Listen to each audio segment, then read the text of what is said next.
streaming, I'll always advise that you live stream content that is, go ahead and select. I dare you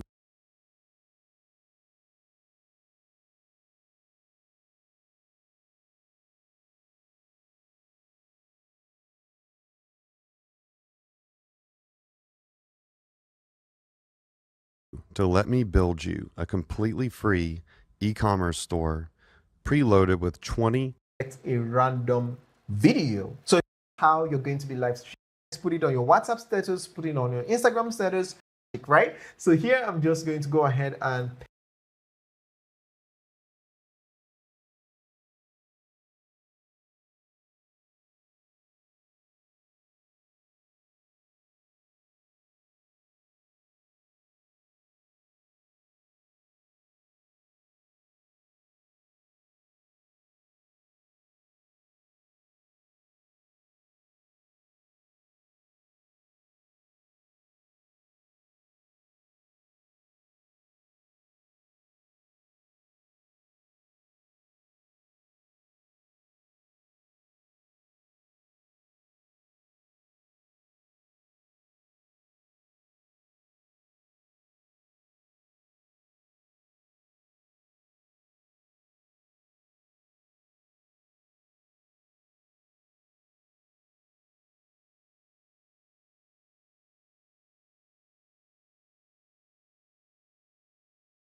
hanging on when others would let go.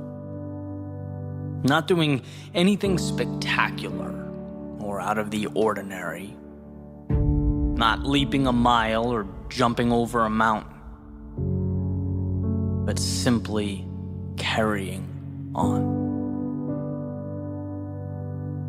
Thomas Edison has a famous quote that's really stuck with me over the years. He says, "Many of life's failures are people who did not realize how close they were to success when they gave up."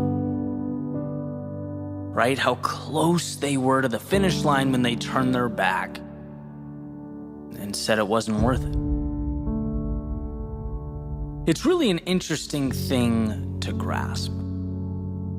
Right? Success is seeing what others can't.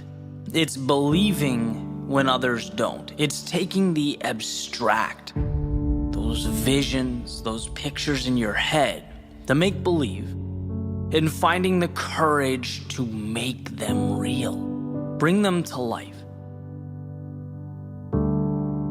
It's this constantly evolving process, and it grows a little bit every single day. Sometimes we feel that progress, we feel the momentum, we do something big and it's exciting. And sometimes the progress feels small. And then there are times when we get knocked down and we don't see it at all. We feel like because we weren't validated that we lost, that we failed, that it wasn't enough. We forget that's part of the process, that progress is a journey. And it goes when you go, and it stops when you stop. Just like that famous Dalai Lama quote, right? The only way to fail is to quit. Period. No one ever stops because they can't. They stop because they decide to. They stop because they see that huge mountain and they think that's impossible. They forget it's only made of little rocks.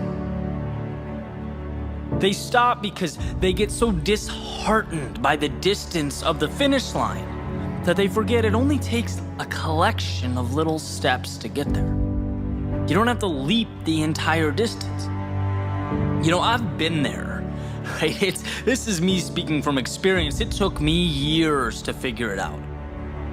And even now, life is rapidly evolving. I've poured my heart into things that, let's be honest, no one cared about. I've invested in opportunities that fell apart right in front of me. And each time it felt like the end of the world. You know, I've been lost, I've been unsure.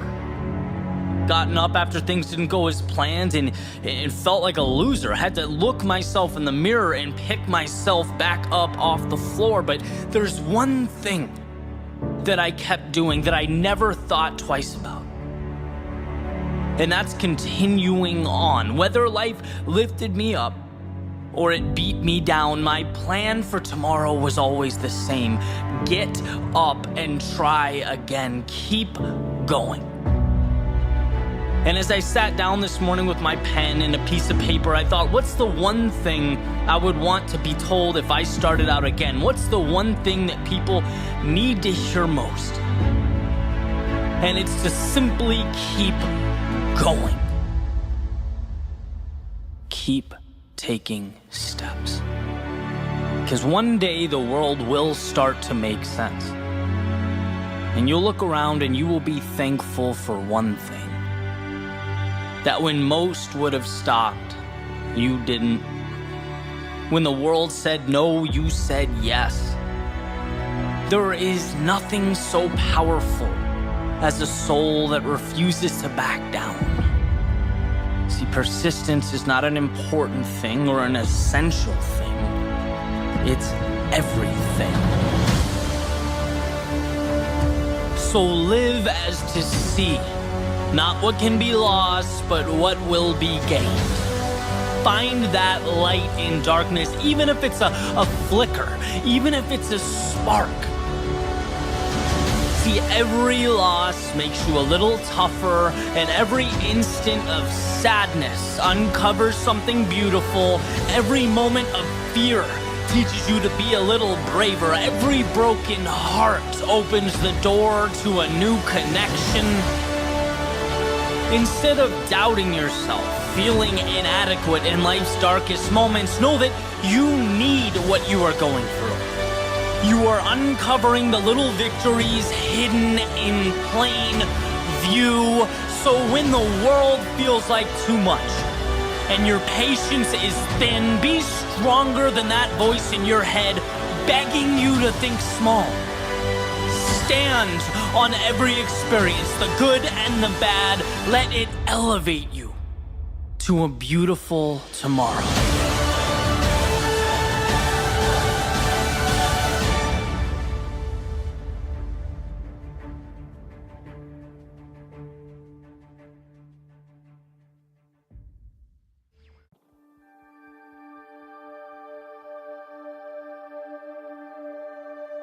If there's time, then there's time to turn things around.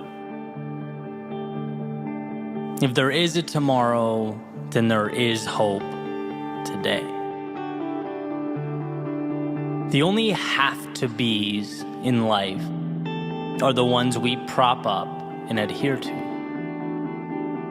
And how interesting that oftentimes we don't even realize we're the ones holding them up. There's a simple question that I like to ask as the sun comes up and the coffee brews. Am I living today like it's an obligation or something more? Is it an automatic continuation of the past or a methodical move towards a future that lights me up? And these aren't small distinctions. Right? I've lived both ways. I've felt what it's like to feel both. I remember going to work and joking around that a flat tire would be a real treat. That's not accountability. That's not control. That's essentially living life as a jellyfish floating along with the tide. And while the lack of required output Innovation and planning may have felt like a win in the moment, or a burden lifted off my shoulders at the time. It deprived me of that which resides in the soul of every human being alive.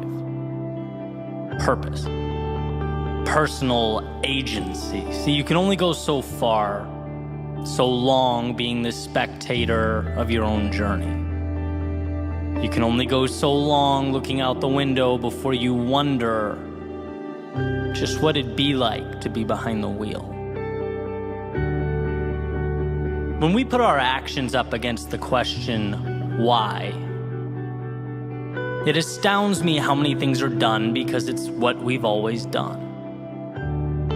We act like we're expected to act, think like we're expected to think, see who we're expected to see, but expected by whom? Some of my greatest breakthroughs in life emerged after being asked why by people I look up to or respect. Why have you accepted that? That's your income? Okay, great, but why? That's how you spend your day?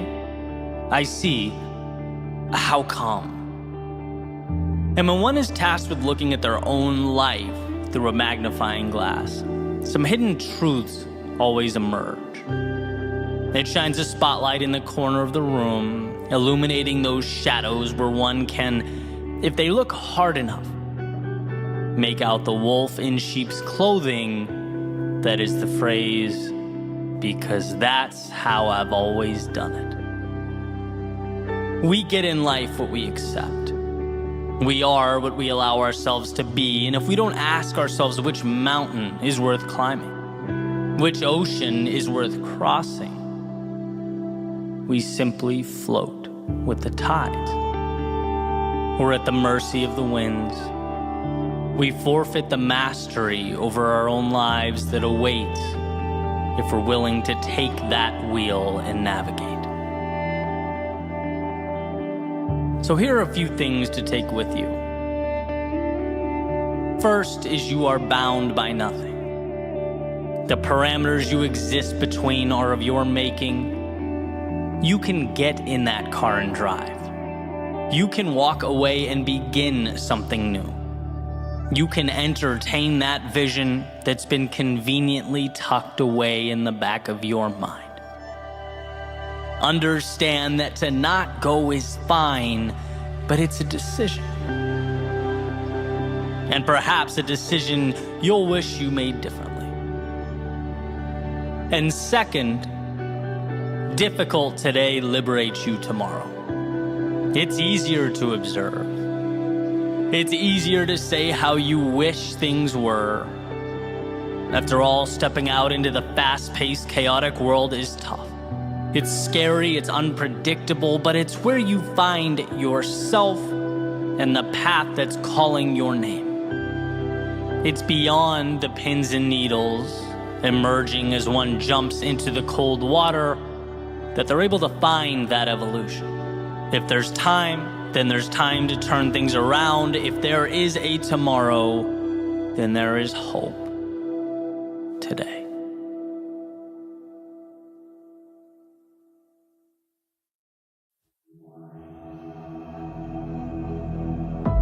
What's the difference between simple and easy?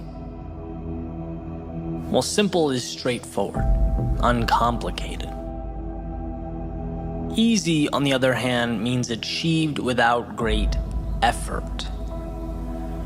The difference between those two words is subtle, but essential to understand. One deals with the complexity of an outcome. Brandon Coley, Jablonski Auto Body, LLC. What'd she call Harper? Oh, we actually sold the Twins naming rights. You know, like stadiums do. The other, your will and determination to achieve that outcome. Becoming who you most want to be is simple. But becoming who you most want to be is not easy. Just like walking is simple, Yet hiking up a mountain is not easy. The procedure didn't change, the context did. So let's talk about context. Let's talk about this cyclical nature of growth, because it's not that most people can't. It's that most people won't. It's not that most people don't get how. It's that they don't have a strong enough why. The path is laid out before you. You just have to be willing to walk down it. Will you? Step 1, realize there's more out there. It's not that what you're doing now isn't amazing. It's just that yesterday's act of courage is now today's status quo. What was the spectacular is now the mundane. What was once the ceiling you had to jump to touch is now the floor you walk on. So at the very least, it prompts you to ask, well, what's next? Simple. Not easy. Step 2, the acquisition of courage. Yesterday's courage was a fight. It took a lot out of you, and it's ultimately what got you here. But it dropped you at the curb, it waved goodbye and went on its merry way, and here you are. You can stay here. A lot of people do. You can reminisce of the glory days, the old path, yesterday's triumphs. Or you can do that perpetually uncomfortable exercise of vulnerability. Stepping into tomorrow's unknown, reminding yourself that life's greatest rewards have a hefty price tag, and that price is discomfort. But I've already played this game, one might think. No, what you did was learn the rules. Now it's time to apply them to a new setting, and around goes the merry-go-round. It might seem like a replication from the horizontal, but here's the secret. You can't see the vertical. You have yet to look down and see your ascent, see what you're becoming. Just by staying on, holding tight, just by believing in yourself enough to begin again, you are fanning those tiny flames of courage in your soul that wait to be spread like a wildfire. Simple, but not easy. Step 3, mistakes. Now, of course, it's not the mistakes themselves you fear. It's what you think those mistakes will mean. Ridicule, embarrassment, lack of direction or identity, losing what you have. But here's the catch. When you realize the upside is greater than the downside, you liberate yourself. When you realize there's more to gain than to lose, your potential for greatness is born. How does one act on this? Mistakes. By making mistakes. By injecting yourself into the turbulence of progress.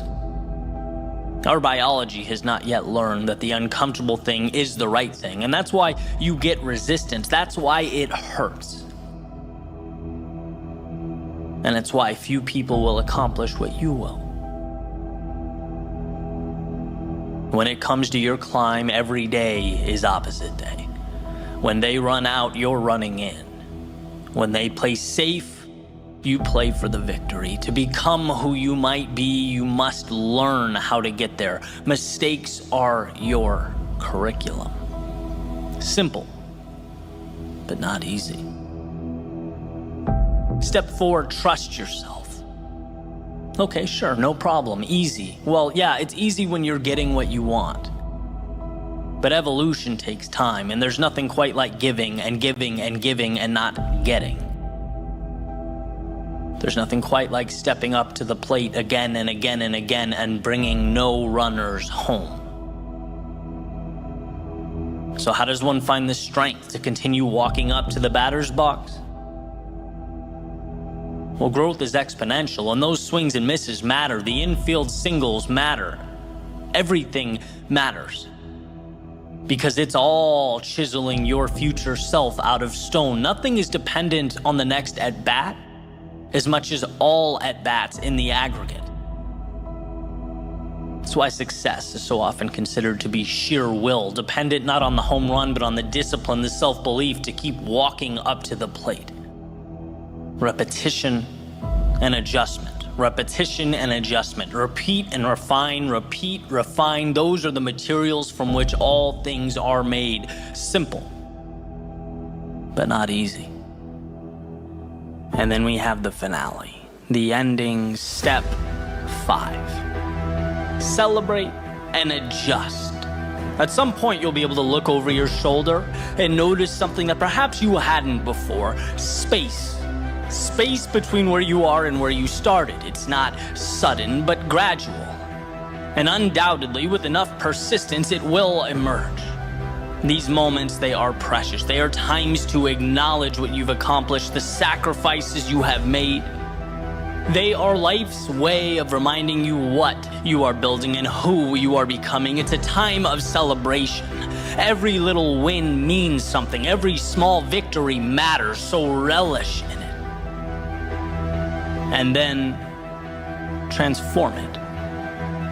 Normalize it. Recognize that that mountaintop is your foundation now. Your starting point has changed, and so have you, which means so have your expectations. With an increase in ability comes an upgrade to what's possible, what's expected. And look at that. We have arrived at a new step 1. Realize there is more. This is the process for capturing that which life has to offer. If you can fall in love with that, appreciate it, respect it, while simultaneously understanding it's not scary, it's dependent entirely on your ability to push forward. If you can understand that, there is nothing you can't do. Nowhere you can't go. Simple, yes. Easy, no. But you're not in this for easy. You're in it for the journey, the growth, the adventure. You're in it because it's not easy. You'll see in time, as will the world, that this decision to endure was simply the best one you ever made.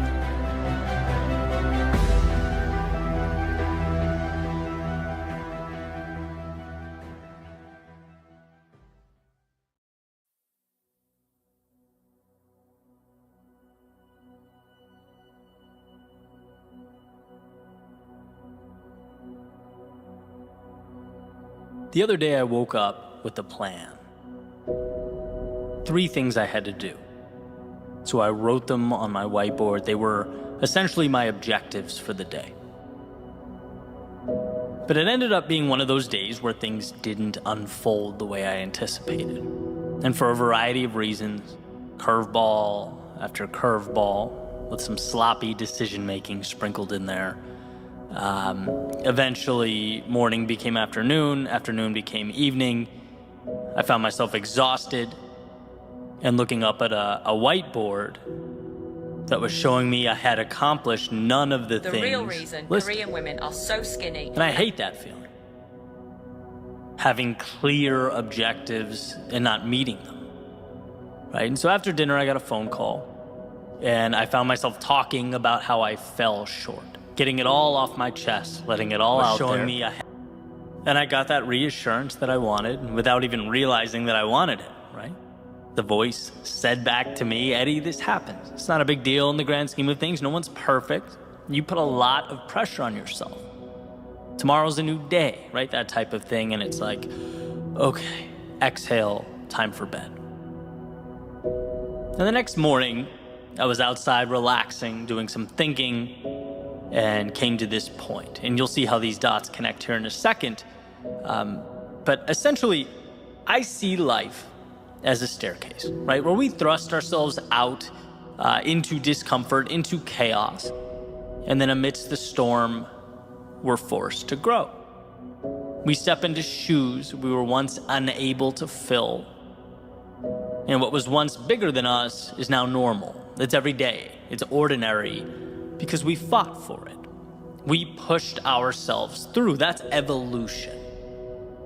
But now, guess what? That old ceiling has become the floor. It's time to evolve. It's time for that next step in the staircase. Time to thrust ourselves back into the chaos of life so that we can again tame something bigger than us. Take the next intimidating thing and make it commonplace. And as I sat there outside thinking, I found myself to be at that next step, ready to leap out again into the tumultuous winds of life. But this time it felt different.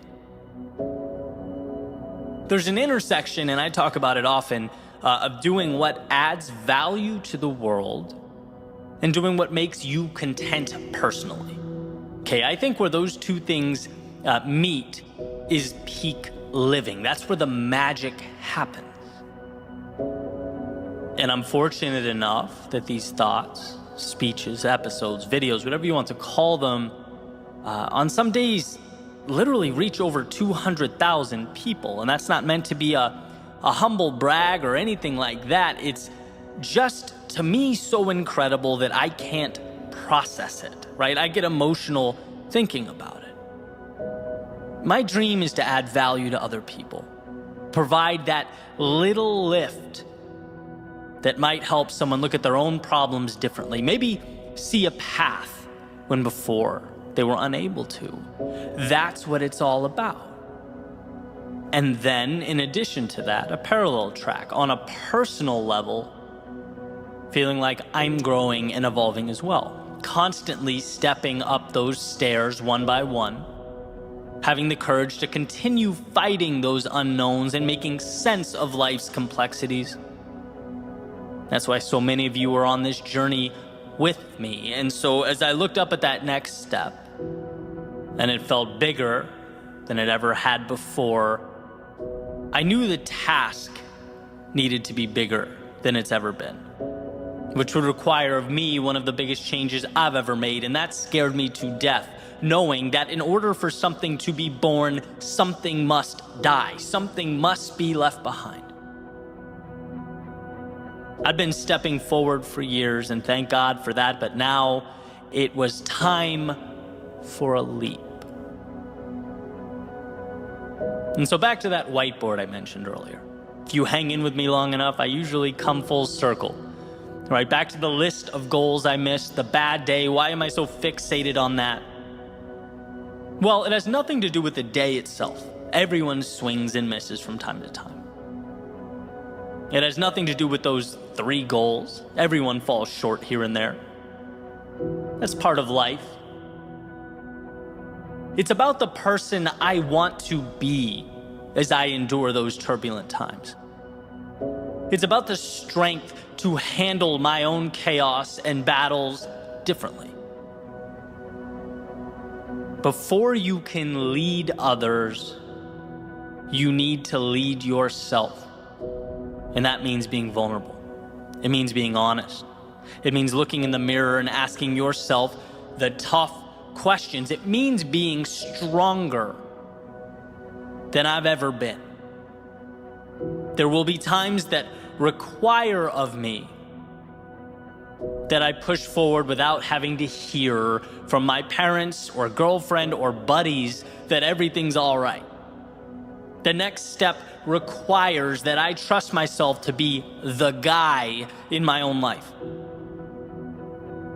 To have impact in the world, one must find strength within themselves where they didn't know it existed. This is a leveling up that I know is required for me to be more than I've ever been, stronger, bolder, more confident when I'm most fearful. There was a line I used to draw separating me and the people I look up to. And the moment for me was a message. I knew it was time for me to mentally remove that line. You'll never be more than you envision yourself to be. It was time to be my own answer. Promote myself to that next level. From the kid with the dream to the man that makes it happen, it's time. It's just simply time.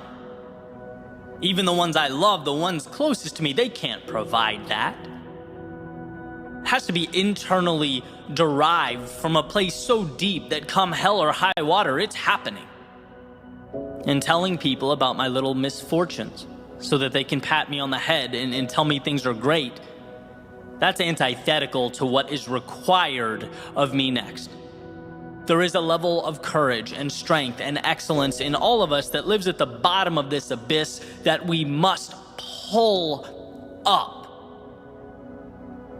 with everything we have until it becomes intertwined with who we are and where we're headed. And as I sat there, I knew it to be true. I couldn't help but feel that change was about to happen, and it would stem directly from how I see myself. It would be the product of who I knew myself to be. And so now, most importantly, I present this question to you. Are you at that next step? Are you looking at a chasm that must be crossed?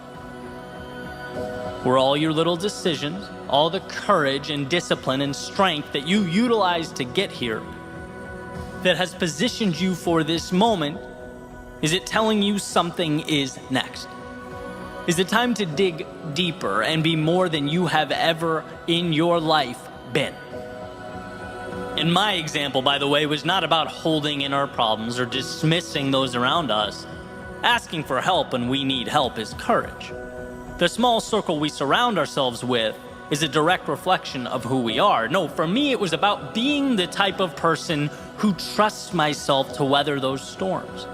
About moving with greater conviction. Graduating from going to be to is currently. That whiteboard, that phone call was the turning point and nothing more. And my example may fit your life like a glove. You may think, wow, that's exactly the lens I need right now. But maybe it's not. Maybe your situation is a little different. Maybe the road you're on is newer, less traveled. Maybe it's the courage to take that first step, to play the student perfect. Because whatever it is, as you look up at that next step, what matters is that you know in your heart and soul that you have what it takes to become that person. It's not bigger than you, it is you. Stop wasting money on ChatGPT, Midjourney, or Ideogram for print on demand. Here's what actually works. Someone once told me that the world will not believe it until you do. So believe. Believe it like your dreams depend on it, because as it turns out, they do. As it turns out, everything about your future is make-believe until you breathe life into it. Look around you at your current reality. Remember that it is a product of what you've allowed, and that at any time you can up the ante. Climb the step, reach a new level. You have it within yourself to do that. Just give yourself permission to be that person. And it will be scary. It's going to hurt at times. But let's be that vulnerable. Let's show the world what we can create when we move into it as though it's ours. As though destiny isn't assigned, but written, one beautiful act of courage at a time.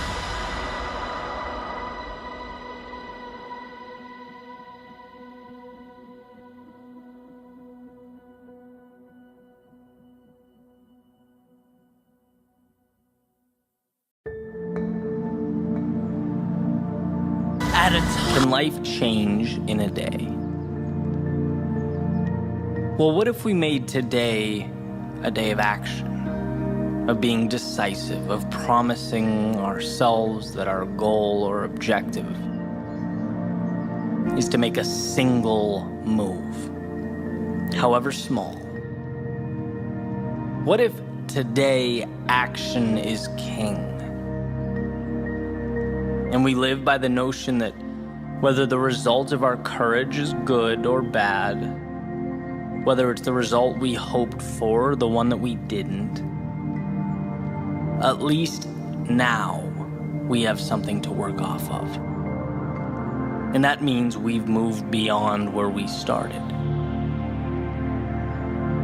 What if today we live by the notion that a vision can change our lives?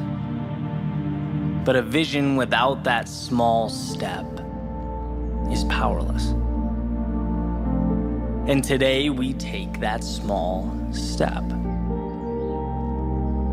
It's easy to forget how good progress feels.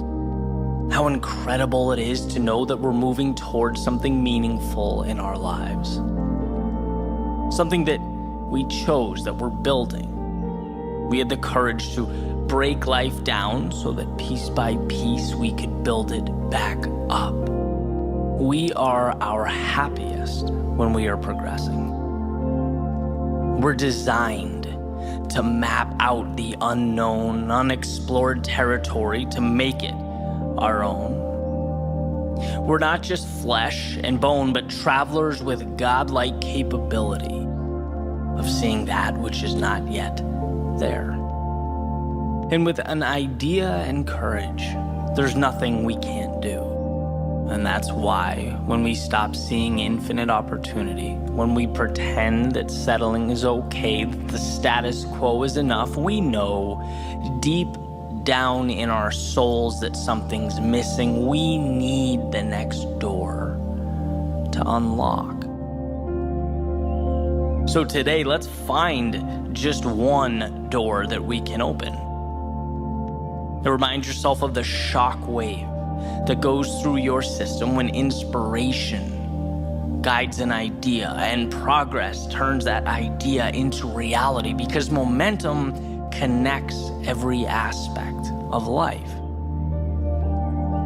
Not hitting the snooze button can mean seeing the sunrise, which can mean you read 3 pages in a book you wouldn't have read, which could mean your day improves, which could mean you make a call that you've been meaning to make, which could mean a dozen wheels start turning, not because you did everything, but because you did one thing.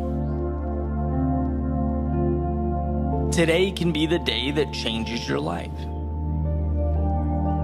And you don't even need the miraculous to make that happen. You just need to push back against the normalcy of your everyday. Create little microcosms of chaos that you can tame, you can understand, make your own, and then stack on top of each other. Today, treat that little voice of uneasiness or nervousness in your stomach as assurance that the path before you is the right one. Remember that almost all decisions are reversible, but that a decision at least puts you somewhere, right or wrong. It moves you along and shows you more of life, the things, the people, the places you've never seen before. And the only bad decision is no decision. Some folks never move towards meaning, towards the things that they want in, well, their entire lifetime, because they didn't realize it wasn't an earthquake they needed to shake the old world at its foundation. They needed to make one decision. One decision that might be wrong, but at the very least would reassure them that wrong decisions aren't fatal. A decision allows you to remap a new reality and take another step and another and another. You can change your life today by picking your arena and simply stepping into it. You don't need to be the best or the greatest or the most innovative. No, that's for another day. Today, if you want to change your life, open the door and step in. You'll be amazed at what transpires.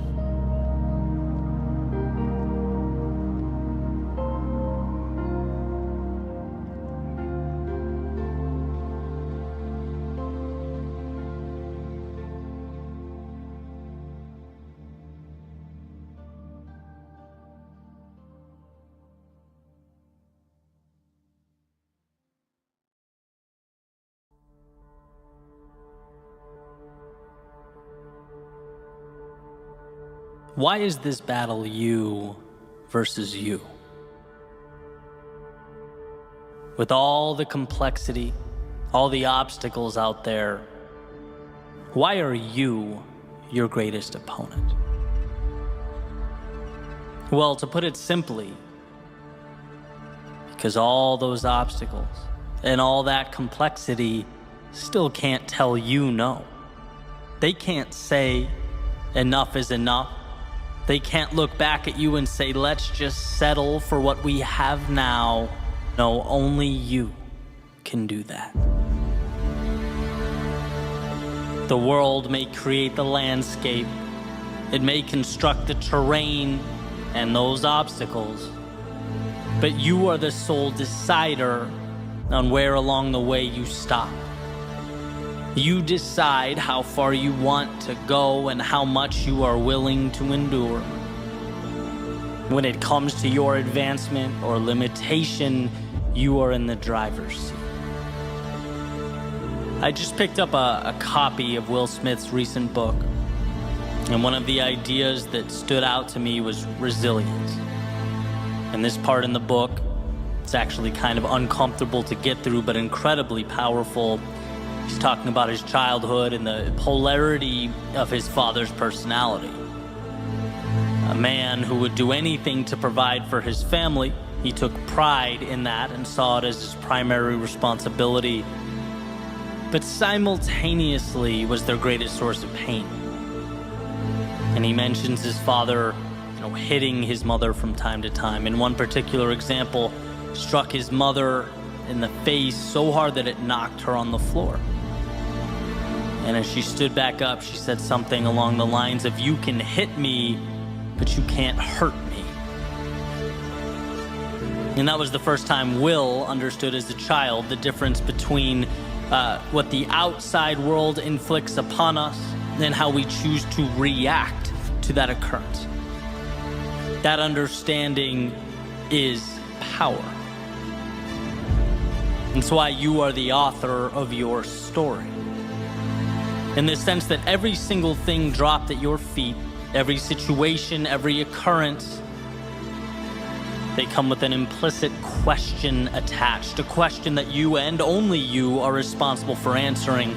The question is, what does this mean?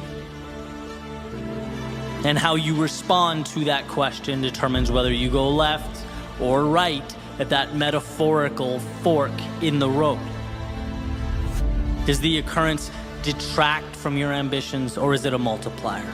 Does it confirm your doubts and insecurities, or is it your reason to rise to the occasion?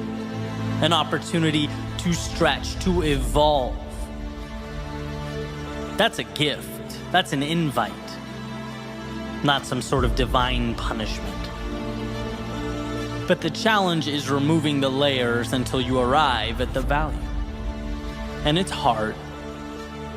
But you get there by saying yes. You get there by choosing to see the value. And here's a quick example. My favorite thing about athletics, which was, for me, a ton of running. Now I throw more interval training in there, but the same concepts apply. It's a chance to remind myself that I don't negotiate with my weakness. I don't give myself an opportunity to rationalize with the voice that wants me to quit. That question, that fork in the road, I answered it. I charted its course before the workout started. Knowing this is going to be uncomfortable at times, but it's where I need to go. There will be no more thinking from here on out. And so today's workout, for example, switching deadlifts, burpees, to squats, to core, you don't think. You see the next requirement, the next task, and you simply say yes. You don't need your mind for this. In fact, you go before your mind even knows where it's going, because that dotted line has already been signed.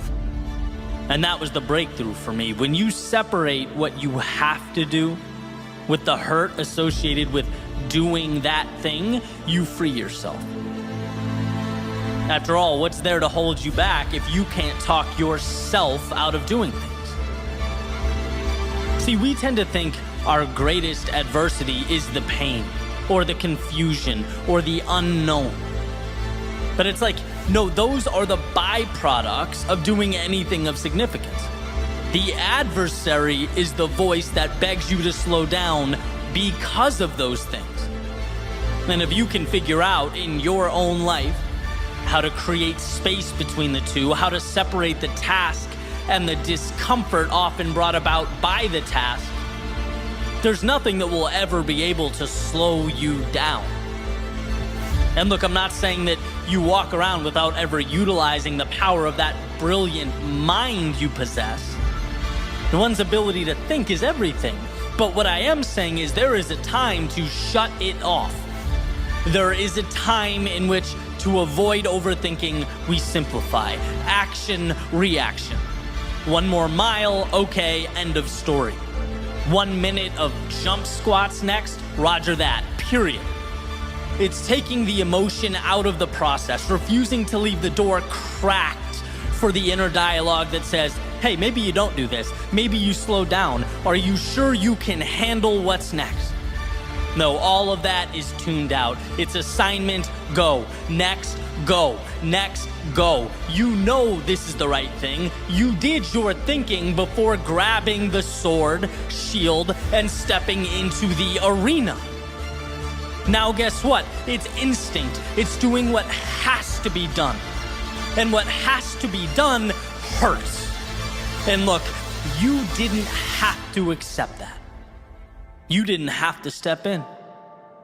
You could have stayed home, but somewhere along the way, you looked in the mirror and said, the difficult path is the one with the value.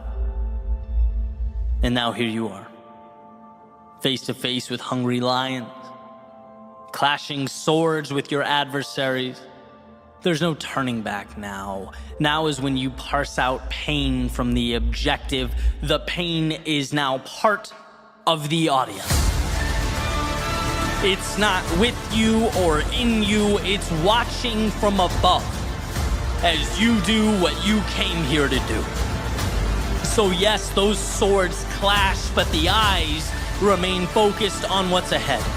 And yes, those lions roar, but that's background noise. When you simplify your world into objective and action, objective, action, objective, action, there is time for nothing but forward progress. And sometimes that is all that is required of us. In the face of adversity, in the face of pain, self-doubt, in the face of discomfort, can you break your world down into nothing but one single step forward?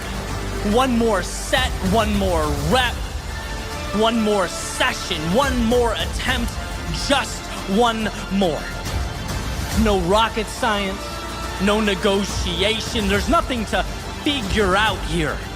It's walking the path before you. It's the discipline to carry on. It's one more swing of the axe. Audience or no audience, lions or no lions, you are bound to the universe at your feet. And that simplified concentration is why you will succeed.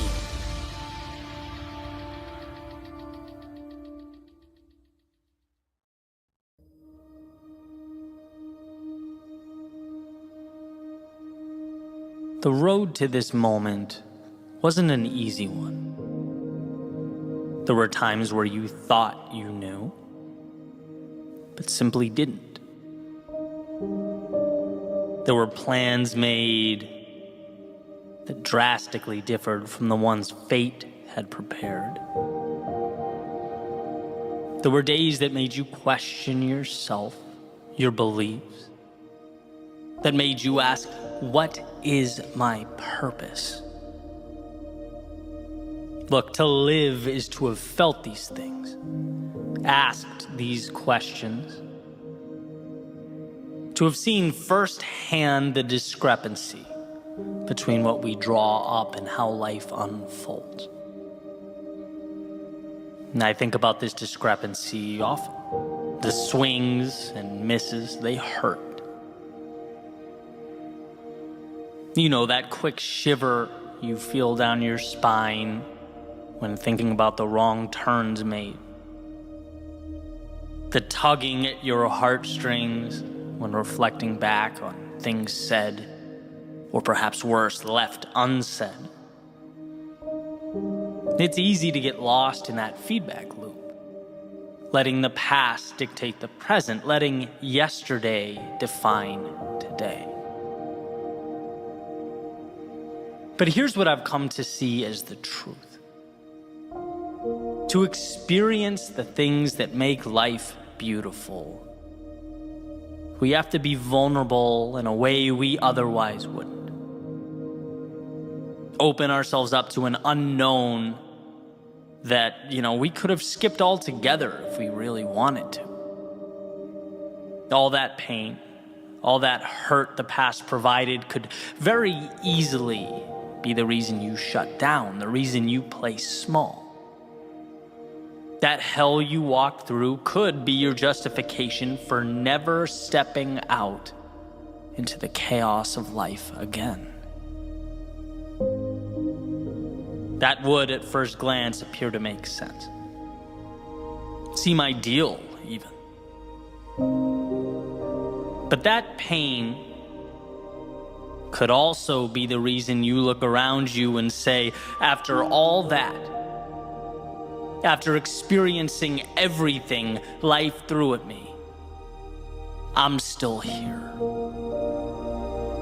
And as I stand here now, I'm looking out at an array of possibility that is infinite. I'm equipped with an understanding and a worldview that was once foreign to me. I'm armed with a perspective that has changed my life for the better.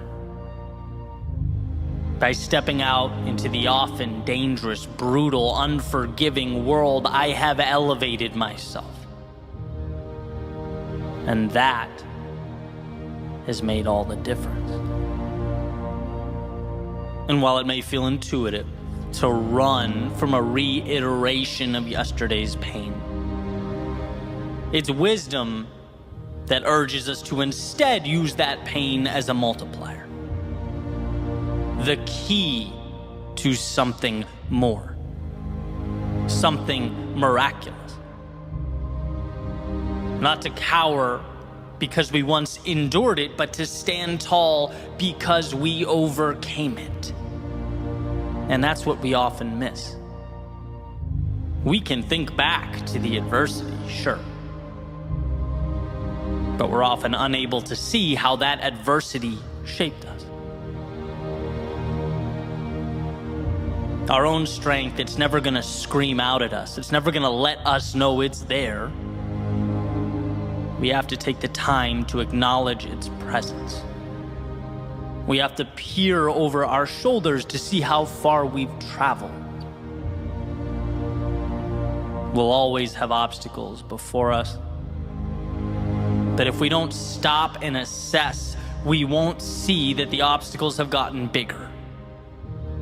Not because life's gotten harder, but because our own evolution has permitted us to step into bigger arenas. It has equipped us to take on larger adversaries. A simple willingness to be vulnerable has become the flame that lit up your soul.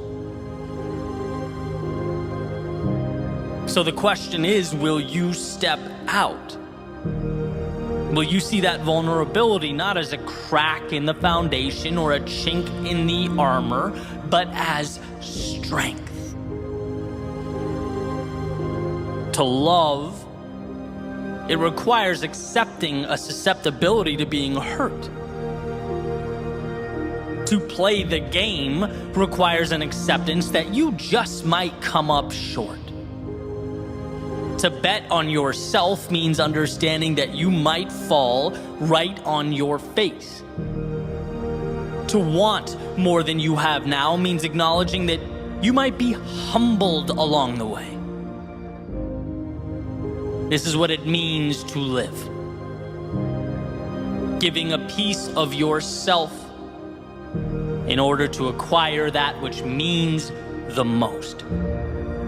The torturous, often counterintuitive willingness to step out into the darkness of night when your heart races and your mind moves 1,000,000 miles a minute.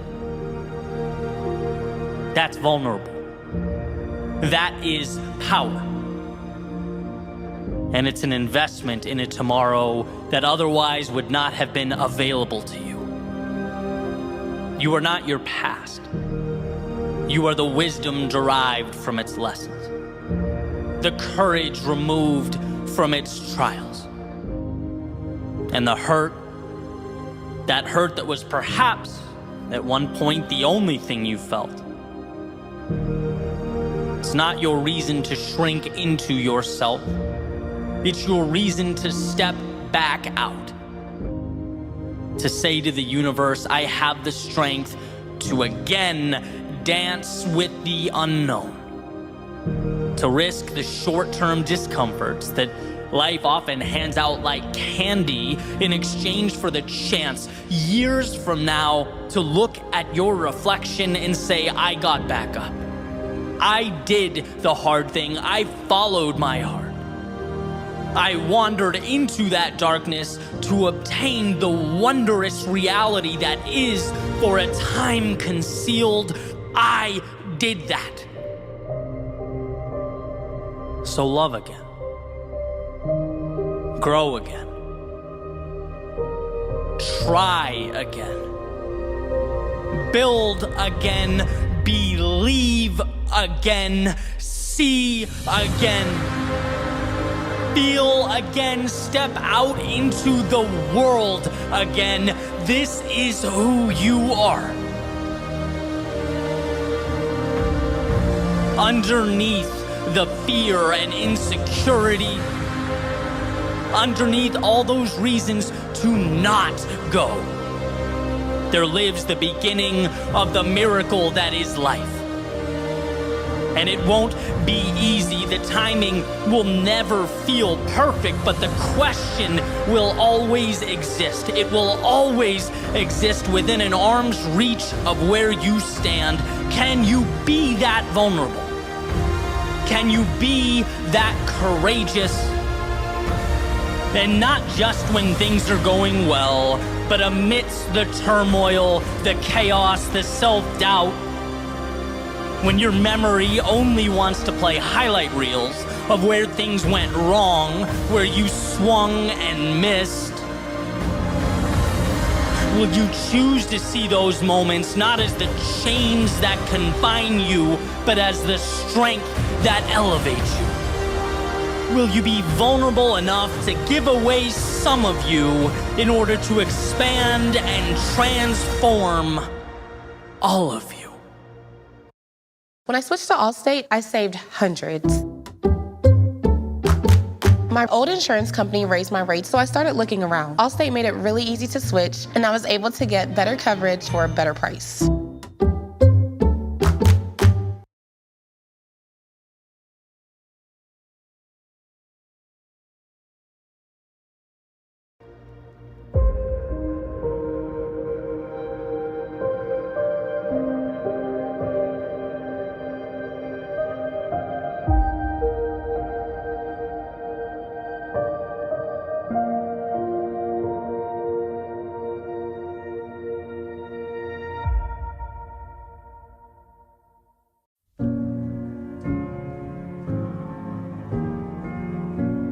When our backs are against the wall, we're forced to become more.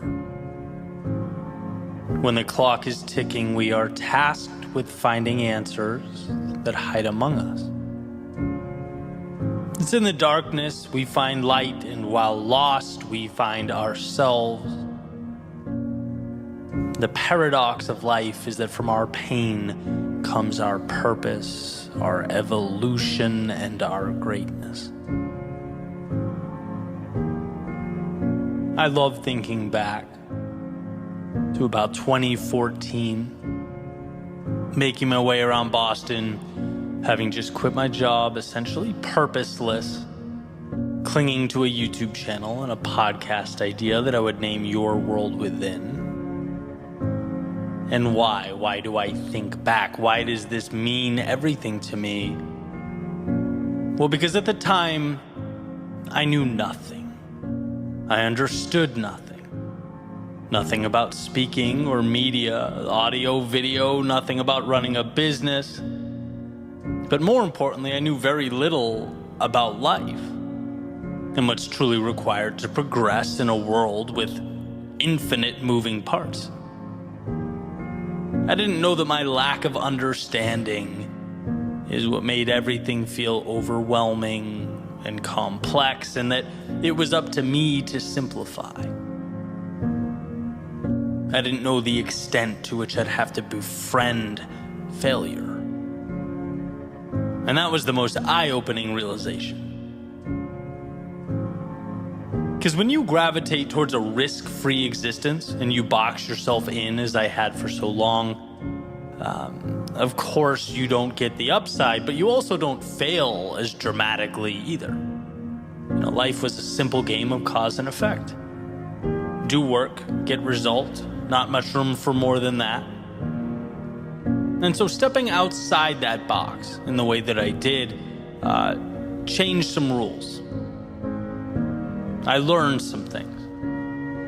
First, you can spend time on something, you can exhaust energy on something, and get nothing in the short term for your efforts. And I mean nothing.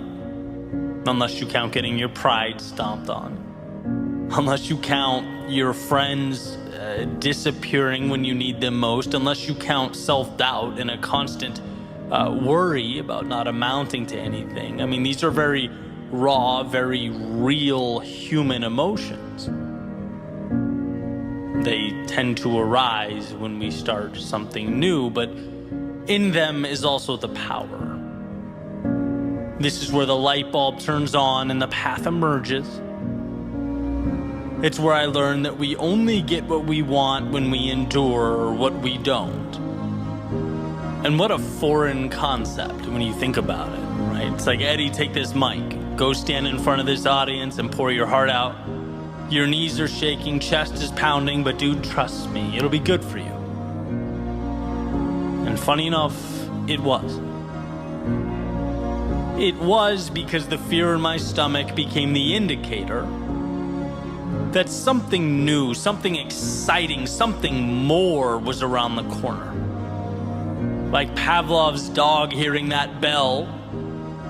Anytime the fear kicked in, I could feel myself getting closer to something meaningful, to a higher version of myself. The pain is an invite. The sheer terror, and let's face it, that's what it feels like sometimes, it's an upgrade. Disguised as the monster that you think you should be running from. When it is, as I recently mentioned, the adversary you should befriend. We have to change our relationship with discomfort because our initial understanding, the one that comes stock in our minds, is never sufficient to build anything of significance. Its default setting is to preserve the now, not expand it. And so just like those stock speakers that came in my 1999 Ford F-150 when I was in my early 20s, let's rip it out. Let's customize. Let's upgrade the quality of the sound we hear and the things we say to ourselves. What an advantage it is to know that the hard things are what make us level up. To find that awareness. What a blessing that when life's difficulty startles and scatters the masses, you could be the one that remains, standing tall, seeking out the advantage amidst the commotion. every little act of courage becomes more and more meaningful, powerful. But we must lose ourselves to find ourselves. We must embrace our fears if we are to become courageous. We must fail in order to succeed. And sure, sometimes the price seems steep. But I promise, not going costs more. Wishing costs more. If onlys cost more. So maybe for you it isn't a YouTube channel or a speaking career. Maybe it's something totally different. But it is something. And should you bring yourself to pursue that which your heart pulls you to pursue, you'll have those moments of defeat where you're mad at yourself for leaving the comfort and safety of your previous world. You'll have times where you have no idea what to do, where you feel alone or stuck or unsure. The difference will be whether you see this as the invite you've been waiting for or the reason to turn around and settle for less. That's the question. How do you internalize all that emotion that will feel like it is consuming you? I couldn't believe how strong that temptation was to go back, nagging at me every day. Just come off the edge. Just be comfortable again. But as my old coach would say in college, when we're doing wall sits or something physically taxing, 15 seconds. You can do anything for 15 seconds. And isn't life just a culmination of 15-second windows? It's compartmentalizing the process. It's turning the difficult into the advantageous. You have the ability to not think like everyone else. You have it within you to rewire your previous conceptions of the world, to see darkness not as your reason to hide from conjured up monsters, but as your invitation to become the light. Remember that the best way to be more is to have the courage to put your back against the wall. And you won't want to in the moment. There will never be a perfect time. But committing to that vulnerability will release from within you the power, the strength, the greatness that has been for so long tucked away. By moving into the chaos, you are simultaneously creating the calm you always dreamed of. You're realizing the possibility that just needed the door left ajar to make its way into your world.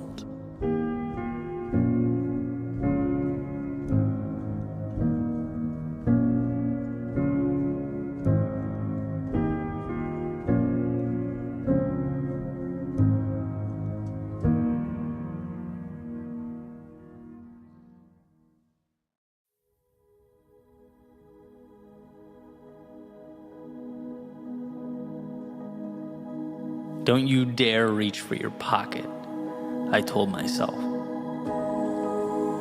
In fact, take that phone and go put it in another room. Shut your internet off, set your devices to do not disturb, and think. Please, think. You are losing yourself to distraction. Or as Cal Newport puts it, you know, we're in a world that demands more thought, more deep work than ever before, while we all simultaneously become more and more incapable of that focus. And to me, it feels like more than a chuckle at our outrageous screen time or a self-deprecating joke about how reliant we are on our phones, the dopamine hit. You know, I think it's antithetical overall to what we need, to where we find our purpose. Which is a dichotomy that's frustratingly true with so many things. Like that balance. For me to have a digital business that means so much to me, that I'm so proud of, but also tiptoeing around that same digital world like it's a hungry lion capable of devouring me. Right? That's a real feeling. It's water that's foundational for life, but in too large a quantity will kill. It's the sun that, while integral and responsible for this planet as we know it, also has no problem ending, anything that's too openly exposed to its rays, to its heat. There's always a sweet spot between too much and not enough. Right? That happy medium, that intersection is why we're all here. Because when I don't take time to deeply think, when I lose the big picture, I remain in a cycle of routine. And sometimes that's great, right? Morning routine is great. I don't really have to think about it. I'm programmed. Things like driving a car, as Duhigg explains in The Power of Habit. Your foot stepping on the gas, it's involuntary, and thank God for that. Your father knows about saving money. Everything I'm wearing, I've had since boot camp. And I just saved on my car insurance for driving safe with USAA. Auto insurance that flexes with you. Keep the fit. That's what we're made for.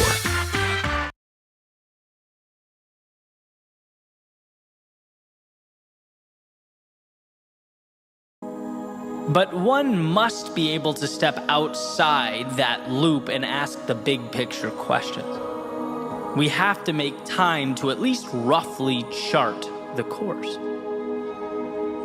And it'll change. Life will present its obstacles, but we'll have at least parsed out what matters and what doesn't. When life is all habit and reflex, when you've lost the ability to examine the self because 1 minute alone with your thoughts is agonizing, well, you won't be able to see past the surface of who you are and what you're capable of. I want to be clear here, this is not me complaining about perhaps the most prosperous society ever to exist. This is me saying, there are some dangers that we way too easily overlook. That when you outsource your thinking, you outsource your future. And it's not hard to fall into that trap. I just referenced the book Deep Work a few minutes ago. I think it's one of the most important books someone can read in this day and age. Cal Newport talking about separating ourselves from distraction. And I remember the day I first listened to that book, I was sick, so I wasn't on my usual run. I was walking, and because of that, I felt this urge to, as the book was playing, to reach into my pocket and check for notifications.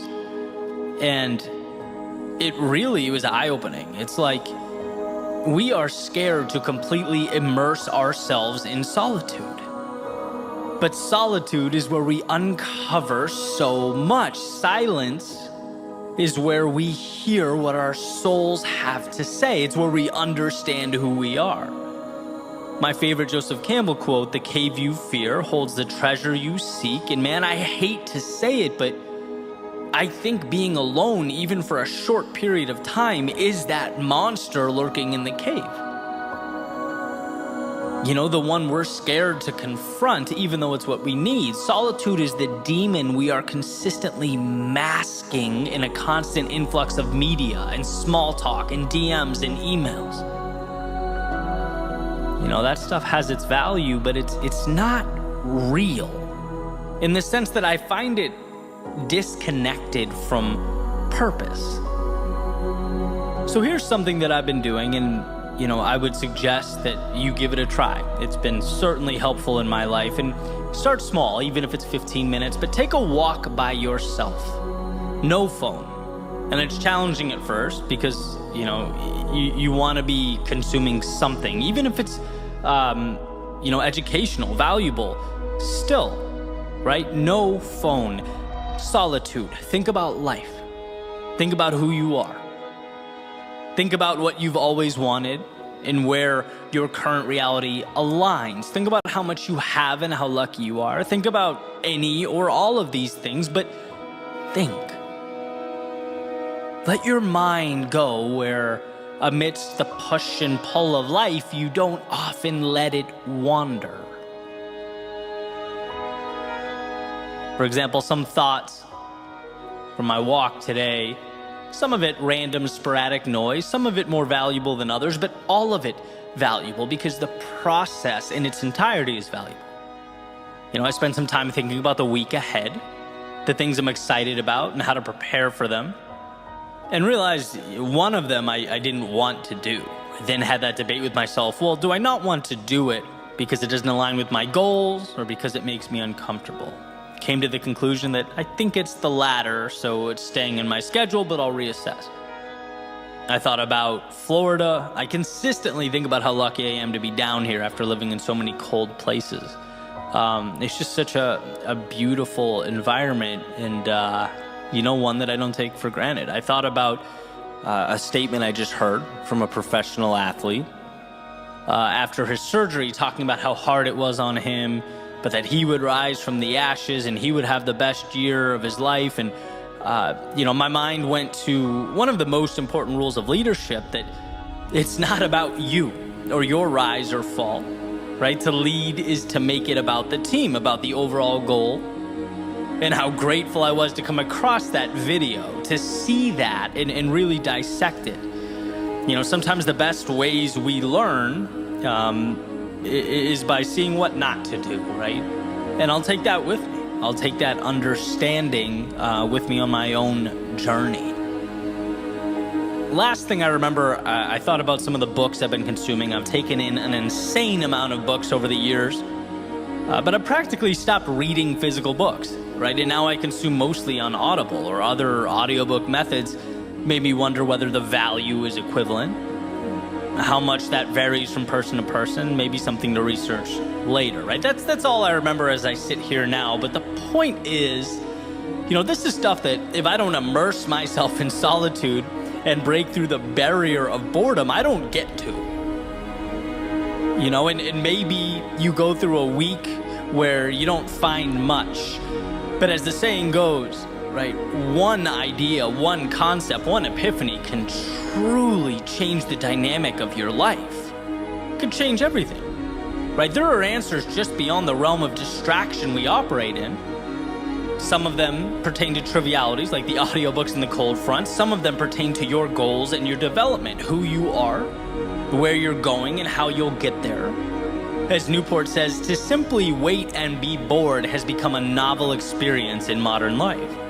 And while his emphasis and focus is primarily on work and creating an environment to be productive, I want to suggest that it's not only our work that needs saving, but ourselves. We can't lose touch with what matters most. We can't become so shallow in our thoughts and our actions that the beauty remains buried away.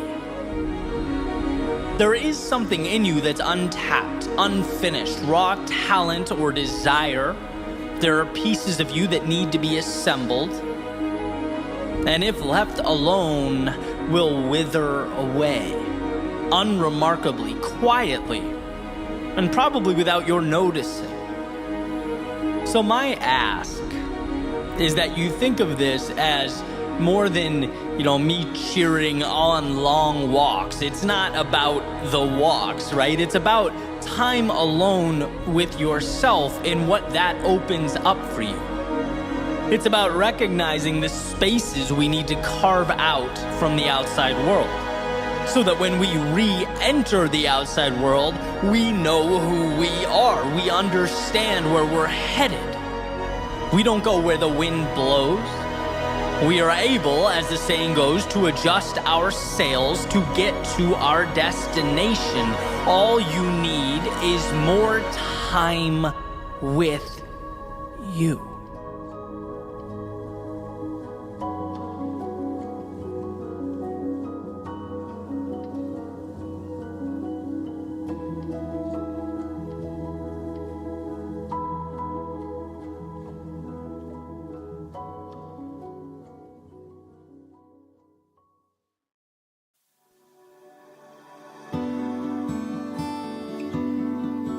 There's a quote from Naval Ravikant. He says, "The closer you are to the truth, the more silent you become inside. Found that interesting. Got an email recently from someone asking for my thoughts about their being overlooked for a promotion at their work. They say that they're dedicated, they work hard, they show up and execute. So what does the act of being overlooked mean? Well, like so many things, it's contextual, but let's play with it, right? What does feedback ever really mean? It means what you decide it does. Here's how I see the act of being overlooked, as this person expresses. Let's look at it as an iceberg. That rejection as a floating block of ice in the Atlantic, and the top, the piece that's exposed and above water, the smaller piece, is your chance to look around and self-reflect. To ask why. Where are the places I could strengthen myself? The gaps I could close and the spaces I could occupy. You know, disappointment, it causes us to self-reflect, and that can be a valuable thing. There are often tangible, quantifiable reasons we didn't hit the mark, and I think that top of the iceberg is our recognition that we have things to do, places to go, and what better a time than now to start moving in that direction. Now, the part of the iceberg underneath the water, supporting all that, there has to be a foundation of self-belief, of self-trust. Not only a hardness and understanding that you are not defined by rejection, but also a certainty that things will work out. That you might have to stumble, fall, even aimlessly wander for a set period of time. But when your focus is on a particular North Star and you are serious about it, committed to it, you'll find a way. And being overlooked in any capacity is not defining, because right now is not an end.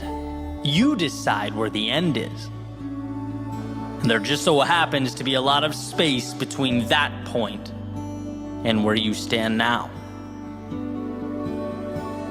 The vast majority of an iceberg exists under the surface, and that's valuable here because I believe that the differentiator when it comes to success and failure is how one internalizes the process and their place within it. If you know you're going to succeed, if you are confident in yourself and who you are, then the little wins and losses along the way tend to mean less. Getting overlooked in any capacity is a nice little bit of feedback, but in the grand scheme of things, it doesn't hold the weight we tend to give it when we're less sure of ourselves and the process. Wix gives you the power of AI to build the website you need. With full business functionality and a design tailored just for you. Customize every element of your website and watch your vision come to life in minutes. Control everything from the biggest tasks to the finest details. Personalized, optimized, ready to go live. Tron is back. Pleasure. And it demands to be seen on the biggest screen possible with a staggeringly brilliant soundtrack. It's an absolute rush from beginning to end. How cool is that? Tron Ares, rated PG-13, now playing. So let's get back to the quote. The closer you are to the truth, the more silent you become inside. Well, here Naval is stating in one of his podcast episodes that the wiser someone becomes, the more quiet or stoic they become. Referring to the character that I allude to all the time in this podcast, the loudest person at the table, right? Always talking or seeking attention. Often this character's overcompensating for something. And that's what Naval is, in my opinion, properly stating. But I want to hijack the quote a little bit. Because I think this applies to our own mental chatter as well. When we are sure of ourselves and what we're doing, the internal dialogue is reduced. When we believe ourselves to be correct and in line with our values and our vision, the mind tends to be calmer. And I can use this YouTube channel and podcast as an easy example. Right? I have self-belief when it comes to my ability to do this. I've invested years and years and believe that over time it's become a strength of mine. So when that inevitable negative feedback or comment comes in, which happens, right? It's the internet. I take it for what it is. It's the tip of the iceberg. I assess whether there's any value to be extracted, and if there is, I put it in my back pocket. But the point is, I then move on. Because underneath the surface, under that tip of the iceberg, there is such a substantial amount of self-belief and determination in the process that negativity, it means very little. It doesn't define me. And that's the point that I aspire to cling to. And conversely, as counterintuitive as it seems, I think we should be the same way with positive feedback. Right? Like when nice things are said, it makes us feel good and we should be grateful, sure. But the idea is the same.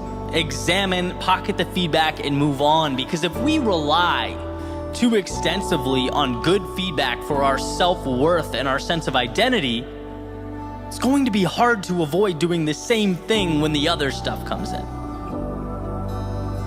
It's about having a vision and trusting yourself, right? This is not you versus the world. This is you versus you, and we can't forget that.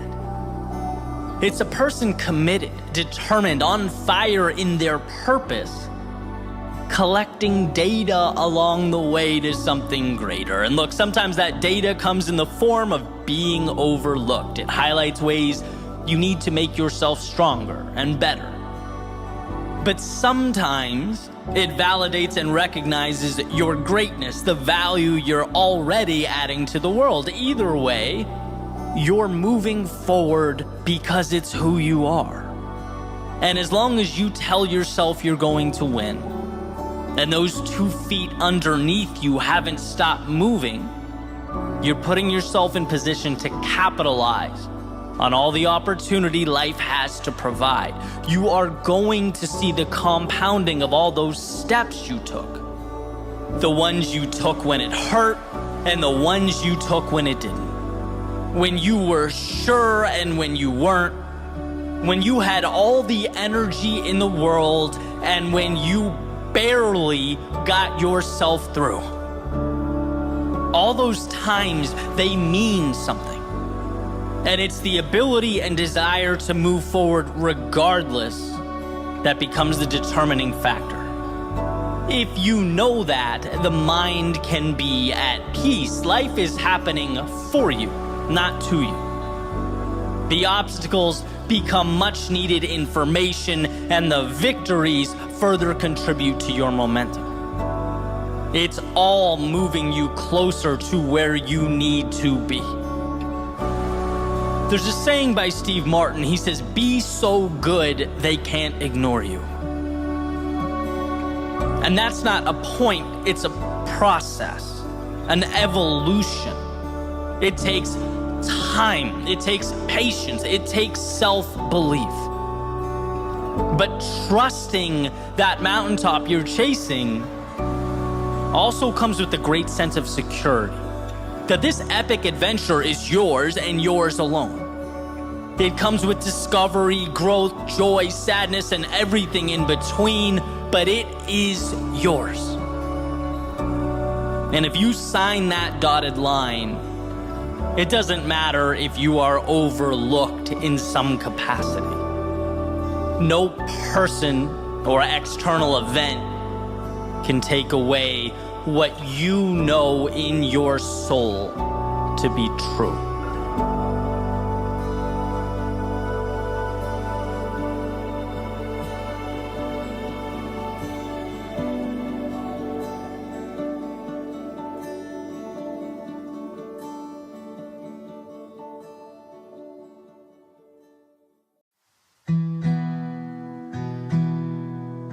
sometimes the inspiration doesn't come to you. No, sometimes you have to go out and find it. When it hurts the most, when the deck seems stacked against you, when the road to travel seems to be longer than you can endure. These are the times we're tasked not with waiting, but with creating.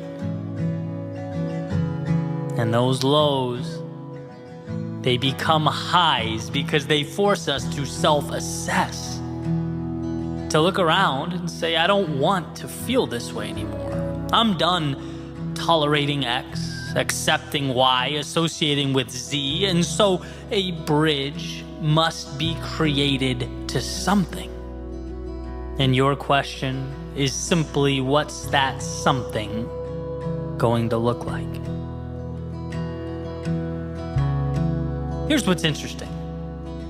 Knowing what you don't want is often the beginning.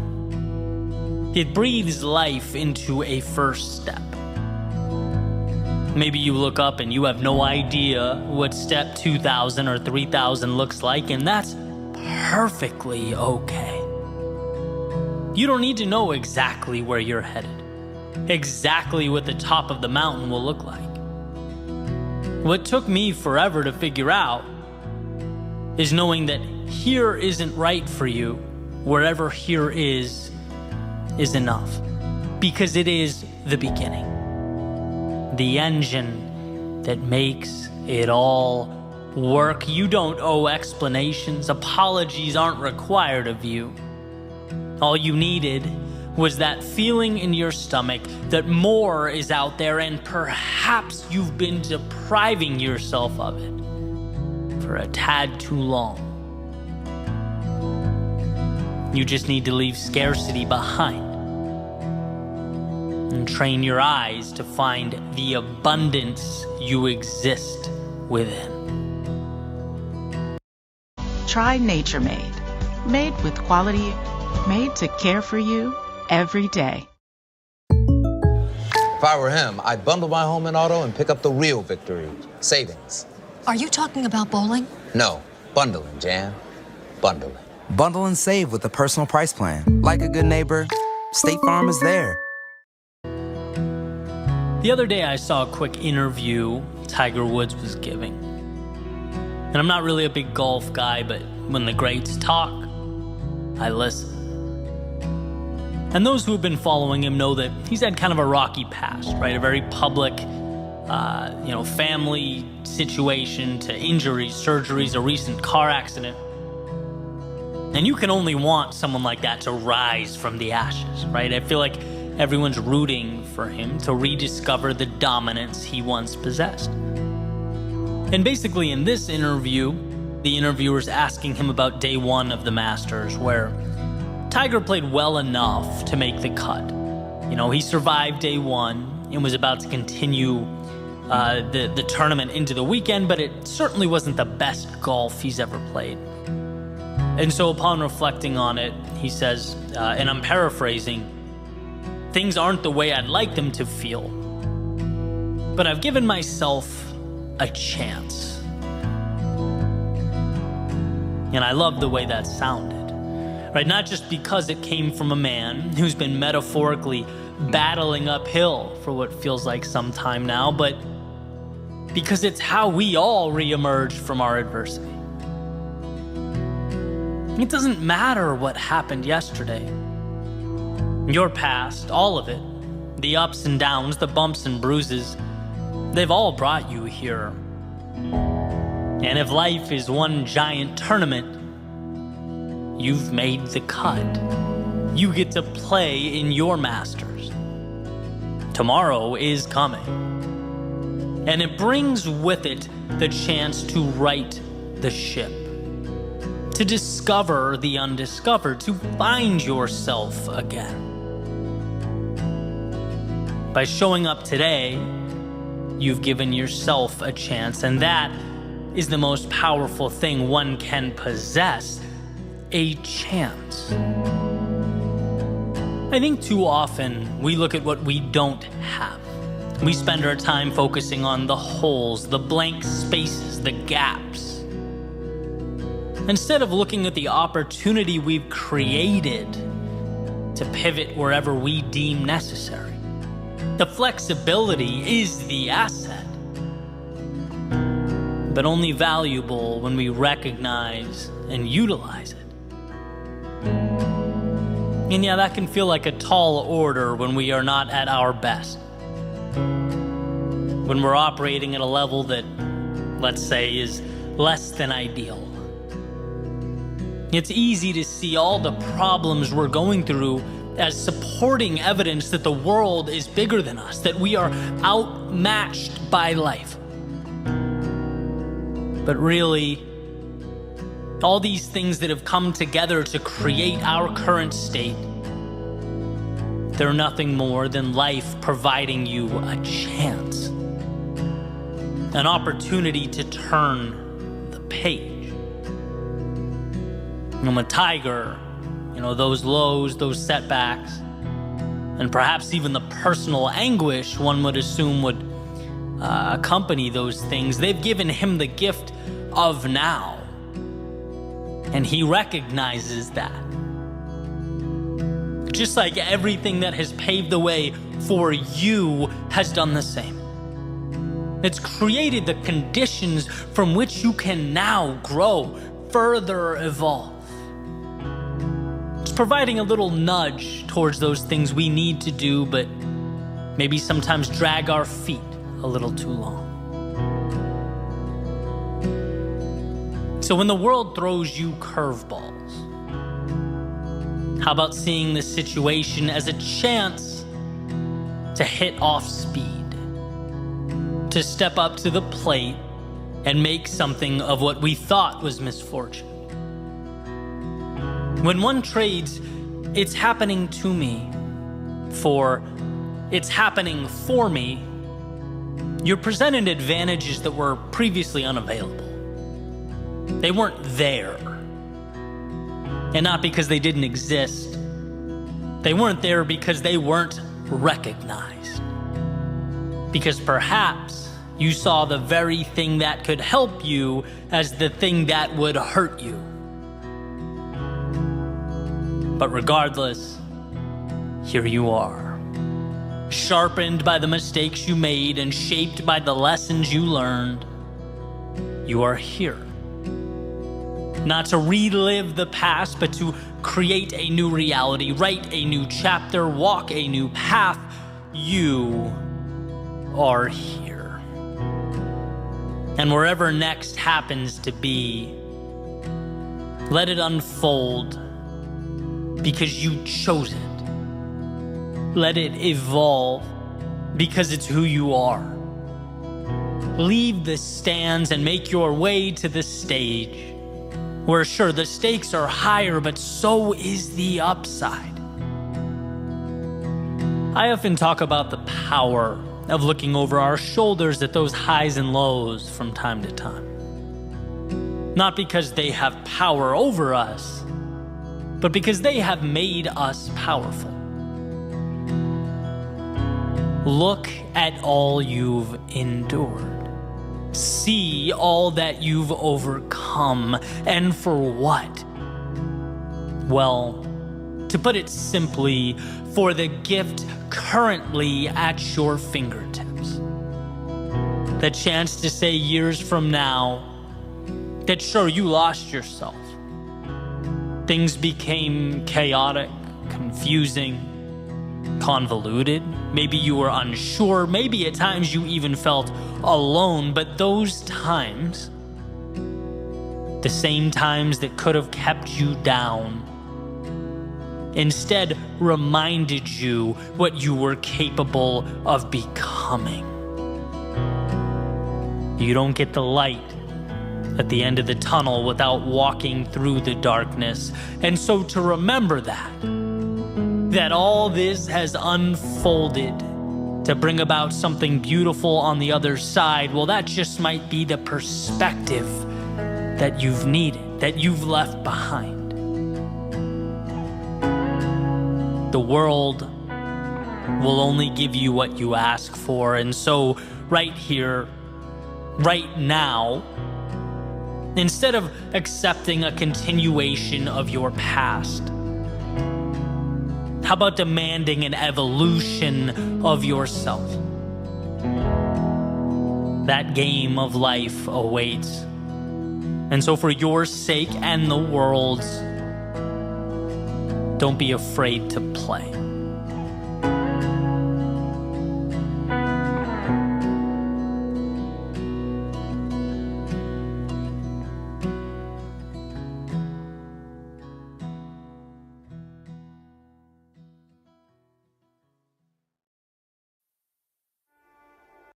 If you want to let your game do the talking, say less. If you want a refreshing drink, Sprite. Obey your thirst. Brown's Best. Perfect closeness and skin protection. Brown. Better by design.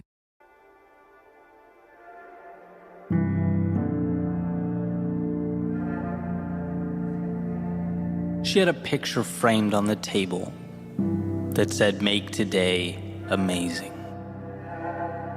Placed there to remind her just how much of life is a choice. How much we get to decide. It symbolizes that on our worst days, life hands us lessons, and on our best days, the highs of existence. During our low points, currency, and during our high points, the chance to cash it all in. Yeah, make today amazing. Because today's are few and far between. Today's are not an inconvenience, nor an obligation. Today's are what it's all about. Today is the big show. The answers we look for. The destinations we long for. Today is a place of dreams. That is, if you choose to leave room in your world for dreaming. Today is the beginning of wherever control what they are given. They can control what becomes of what they are given. Like architects and designers engineering what will be and what the malleable world around them will become. When one raises their standards, life seems to accommodate. Because believing it means acting the part, means making the changes, means the external world makes room, means your identity is reinforced, and so the cycle goes. By making today amazing, you are making yourself more. Decisions are the beginning of all things. See, very rarely is the tool in and of itself the differentiator. It's the vision that pulls us through. And if you take something arbitrary, say a hammer, there's no way to, based upon its existence, determine what it will mean or what will become of it. A hammer can be an agent of chaos. It can smash and shatter and destroy. It can be the thing used to tear down. Or it can be what builds. It can connect. It can alter and redefine so that something, when all is said and done, is brought into an existence that never was. It was never the tool. It was how the eyes viewed the tool. It was the vision that designated the roles that made today amazing. And the reason we all need this reminder, as far as I can tell, is because the difficult things just so happen to be the meaningful things. Because we are fighting not against some little rule or idea we picked up along the way. We are fighting against our DNA, against thousands and thousands of years of evolution. Because the fear that kept our ancestors alert and alive now in a totally new world keeps us contained and our talents minimized. The approval of others that kept us safe and secure as we once traveled the landscape in small groups, hunting and gathering, well, now it keeps us needlessly looking over our shoulders and craving acceptance. The unknowns that kept us out of the dark cave with the predator living in its shadows now keeps us confined, looking out at life's potential through self-made windows. We need to be reminded to make today amazing, because those things are quite the adversaries. Because our default is to just let the ship sail. Our default is to simply survive. After all, that is the standard and the rule by which living things abide. Make it another day. But I believe you are more than a living thing. The godlike ability to not just exist in a world, but create new ones is a miracle, both a blessing and a responsibility. To drive towards a more fulfilled you, a happier you, a healthier you, a more complete you. But one must first become aware that around them exist the pieces required to build something never before seen. The vehicle to those far-off places that were once only dreams, thoughts, illusions. I've always believed that if it means something to you, it's not stupid. It warrants exploration. For even if the thought doesn't end up being all it was cracked up to be, even if it's not the destination, but only a stop along the way, it still pushes you to the next thing, and the next thing, and the next thing. It still moves you forward in this beautiful game of life. So decide. Decide to make today amazing. Choose to make it better. Let the obstacles lift you up and the momentum carry you towards something meaningful. When others stop and find reasons to doubt themselves, how about you find the small win buried, tucked away underneath it all? The little key that may do nothing more than get you through that next door.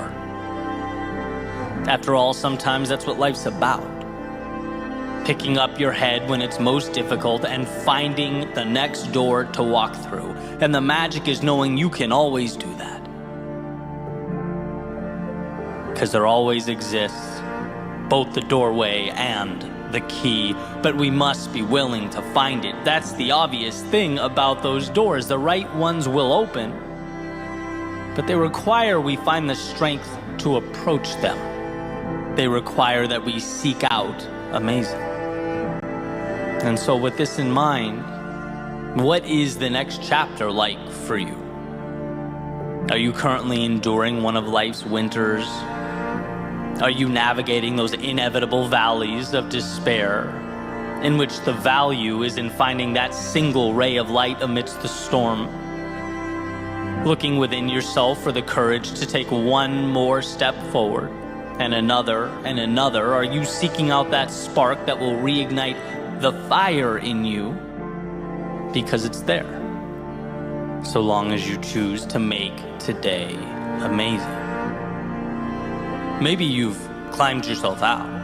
Maybe you're looking for whatever's next, the new evolution, seeking to follow your heart and continue the beautiful progression that is life. Let the external world support that vision. Choose to see the detail not as trivial, but as the answers. The tools that will lift you up and support what you are building, it's there. She had a picture framed on the table that said, "Make today amazing." Placed there to remind her how much of life is a choice.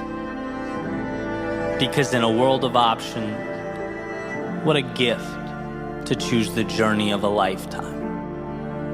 What a ride that awaits, so long as you decide to step in.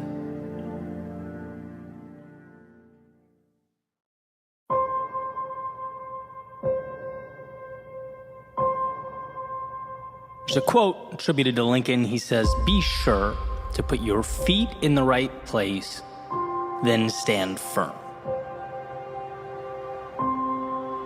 The other day I was listening to Dan Carlin's podcast called Hardcore History, which, side note, is an incredible podcast. Guy's a brilliant storyteller. And as I was listening, there's a specific idea that I wanted to dive into, an idea that I believe if we make an effort to understand and fully commit to, is capable of changing our lives. But first, some quick context, right? So Dan starts off this episode called King of Kings, talking about the Battle of Thermopylae in the year 480 BC in ancient Greece. It's that famous story that a lot of us know where King Leonidas leads that small army, which includes 300 Spartans against this massive Persian military force that's invading. And the quick version is essentially Xerxes, who's the king of the Persian Empire and in charge of that massive army, tells the much smaller Spartan force that if they lay down their weapons, if they submit to him and let the Persians pass, no harm will be inflicted upon them. They'll be free to go about their lives. And here's the famous line. In response to the Persian command to lay down their weapons, the Spartans respond, "Malan labe," which means, "Come and take them." It's the Spartans' way of saying, look, the only way we're laying these weapons down is if you rip them from our cold, dead hands.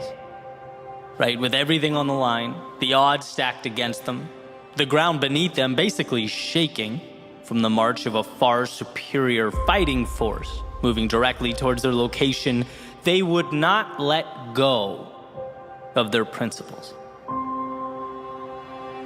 They were fighting for something bigger than them.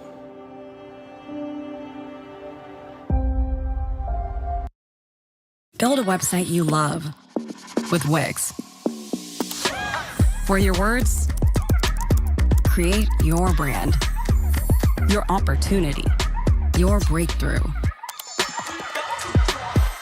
Feeling a vibe? Run with it. From can't look away to gotta have it. Make every detail yours. Bring out what's hot. Remove what's not. Crystallize it. Instantly set a tone that speaks in your voice to your audience. Keep moving. Your site grows with you. Add solutions that meet you where you are and take you where you want to go. Smooth to make, easy to love. And I couldn't stop thinking about this idea long after I hit pause on the episode. I guess I was awestruck by the power of living life with that type of conviction. Because I know in my soul that's the North Star I should be gravitating towards. We all should. The strength to be unrelenting with regard to that which we care about. The aforementioned quote from Lincoln about finding the right place for our feet and then holding steady. With everything you have, all that you are, holding firm.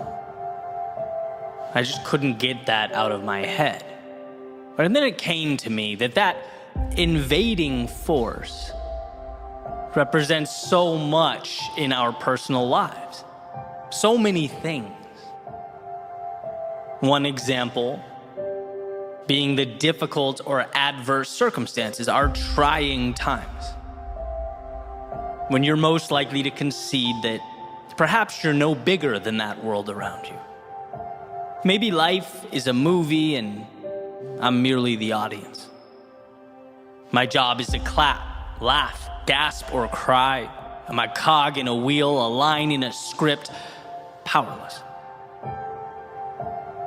In which case, you should be reminded of Viktor Frankl's famous observation that everything can be taken from a man but one thing, the last of the human freedoms, to choose one's attitude in any given set of circumstances, to choose one's own way. In other words, the outside world may change. It may evolve, but it will never have power over how you choose to internalize and view what's happening. That's innately yours. So when the circumstances feel like they demand more than you can give, when they suggest you leave your interpretation of life behind, the correct response is, as the Spartans defiantly said, come and take it. That army could represent a pushback against your values, the pillars of your individual foundation that you feel, amidst all the pressure, tempted to let go of. After all, it's easier to retreat than stand toe-to-toe with others. It's easier to abandon than it is to defend, at least in the short term. But as Victor Hugo writes, you have enemies? Good. That means you've stood up for something sometime in your life. The enemies obviously not being the point. I'm a believer in the conservation of enemy approach to life. Allies just pragmatically get you a lot further, but here's the reality. Anyone who stands for something will undoubtedly create divide. They'll be criticized and condemned. And when one feels the pressure of that criticism, they must understand that it does not invalidate who they are or their worldview. That is yours. You are the only one who can give up or relinquish that control. So as the Spartans said, come and take it. And then lastly, my thoughts went to the little things that make us who we are. Those tiny pieces of ourselves that we, little by little, one by one, over time give away. The concessions that fade into the background as we evolve to fit in so that we don't stand out. As Emerson beautifully put it, to be yourself in a world that is constantly trying to make you something else is the greatest accomplishment. And so that attacking army just might be the universe attempting to mold you to it, perhaps not all at once, but more like that frog placed in water and put on the stove, with the heat increasing so slowly over time that he doesn't realize the heat will soon overtake him. Externalities do not dictate. They are objects in need of meaning, and you are the architect here. If it means something to you, it's worth holding on to during the difficult times and the easy times. When it's popular and when it's not, there is value within you specific to you, a value that must be nurtured in order to expand.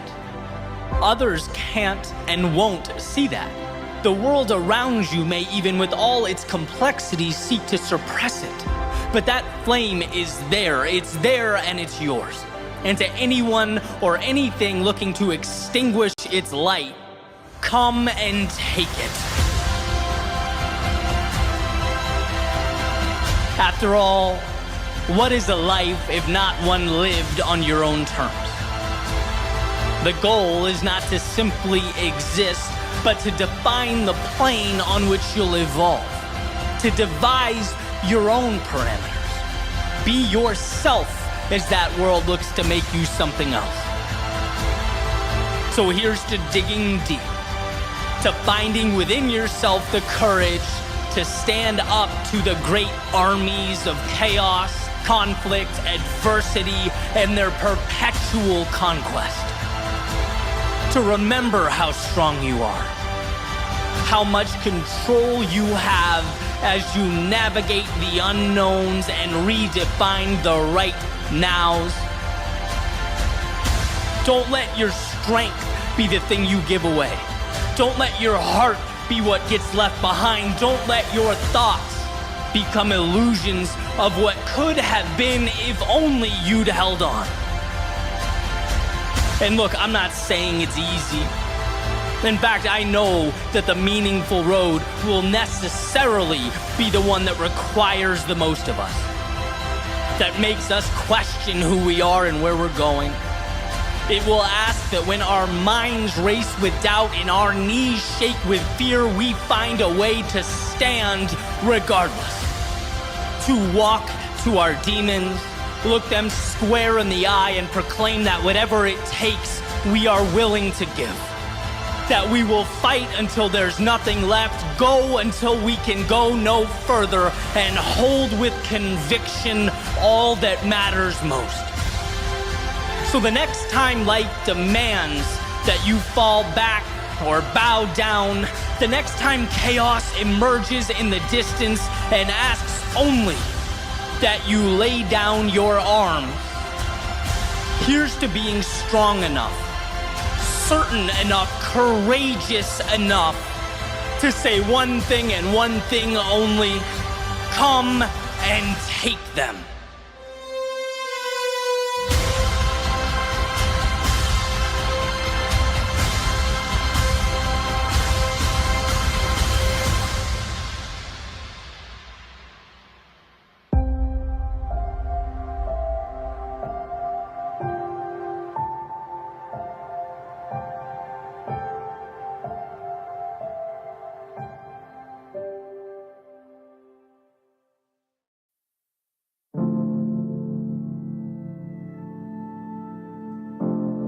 Around 2011, I hurt my left arm and had to get surgery. So for a while, I was pretty limited as far as what I could do with my upper body. And that's really when I fell in love with running. I started doing it almost every day. Sometimes those long runs outside, clear my mind, sort of reset a little bit. And sometimes I'd mix it up, hop on the treadmill and do my favorite workout, which was a pyramid, right? Where you break 10 minutes into 4 segments, 4, 3, 2, and 1, increasing in intensity with each segment, and then you start over.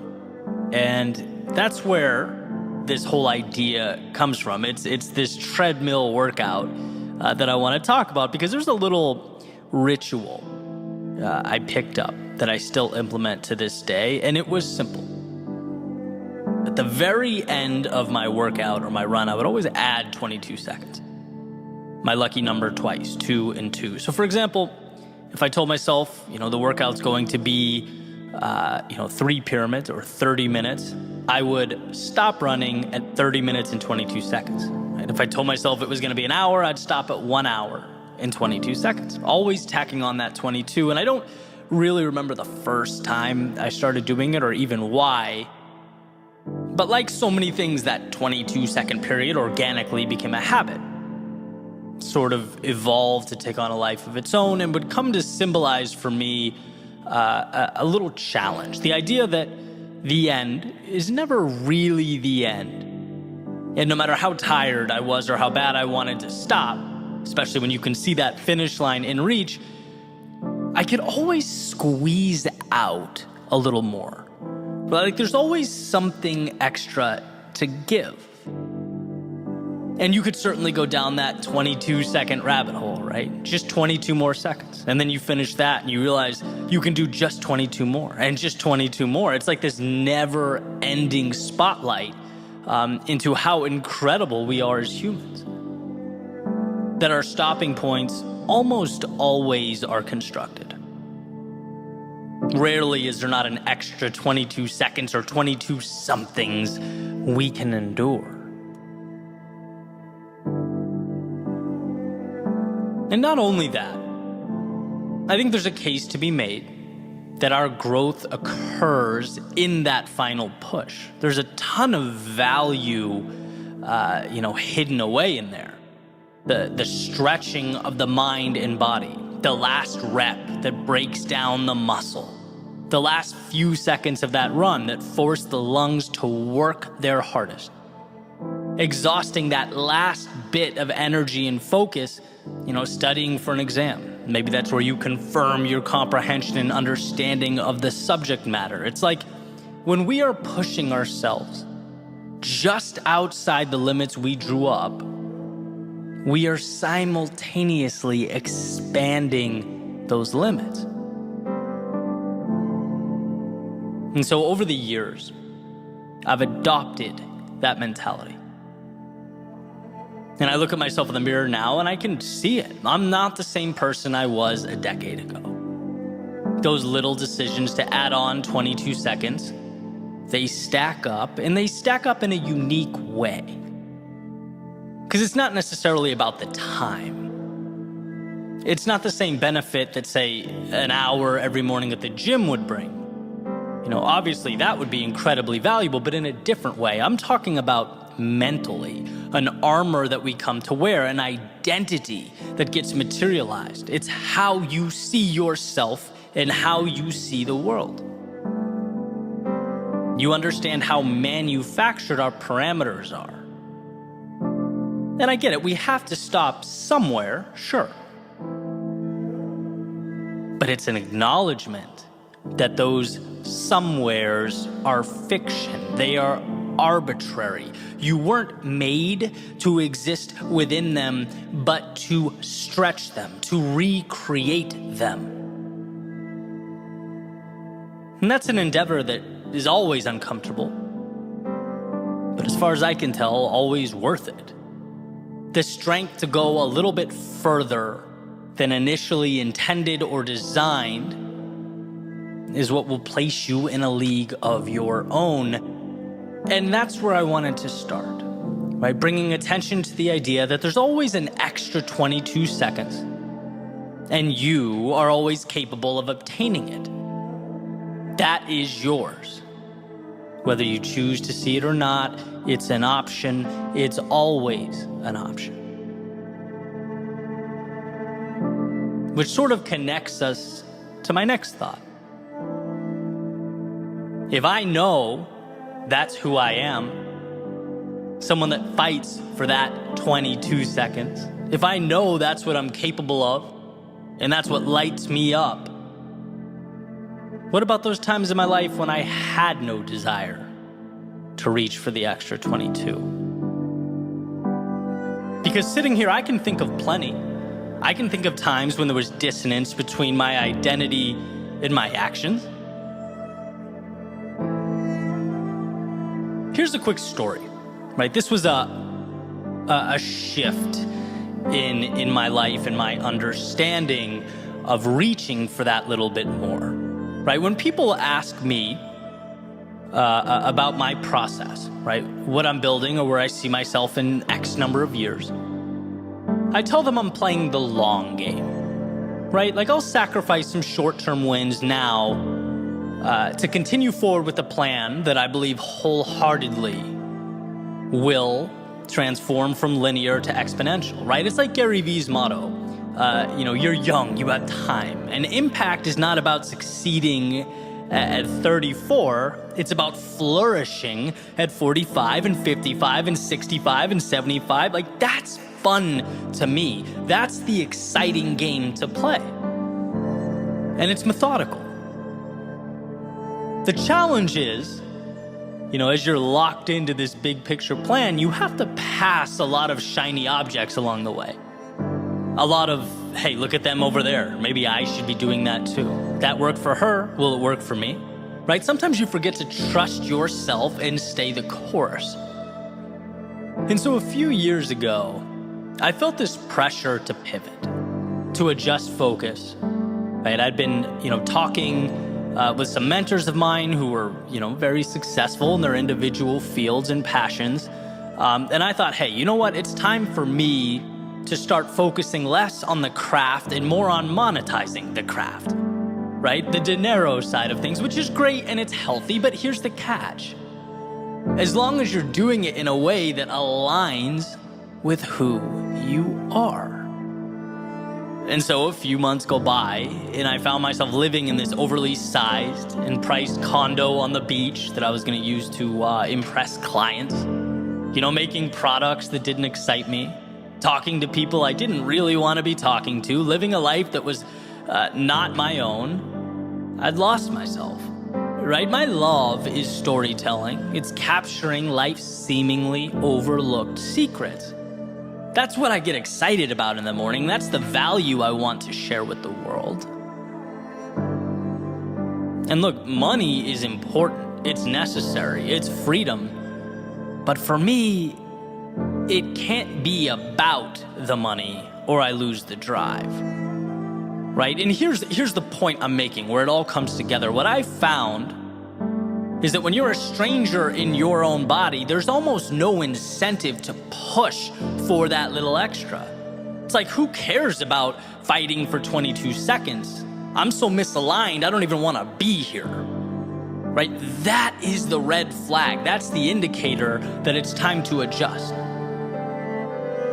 Because if I'm someone who wants more, who pursues and acquires more, and I don't feel the urge to do so, you know, it's time to change. And I broke the lease, put everything I had in a car, went on a little 3-month excursion, realigned. And if I'm not willing to suffer through that little extra, to go above and beyond, it's not for me. And so that's a big example, but it obviously manifests in smaller ways as well. Yes, you are someone who can and will chase down the beauty in life, who will transform that little extra into something meaningful, but you also have to position yourself and the world around you to make it possible. And when you don't feel that hunger inside, and this is the point you need to understand, it's not you, it's not broken hardware, it's not that you innately lack drive or confidence. It's that you need to rearrange the scenario. You need to find alignment. Because I promise you, if you want something enough, you'll be willing to fight for it, to hurt for it, to break boundaries for it. But you must first make sure that you're pointed at something you want, something that moves you. And here's the part where I remind you of all those things you've already overcome in your life.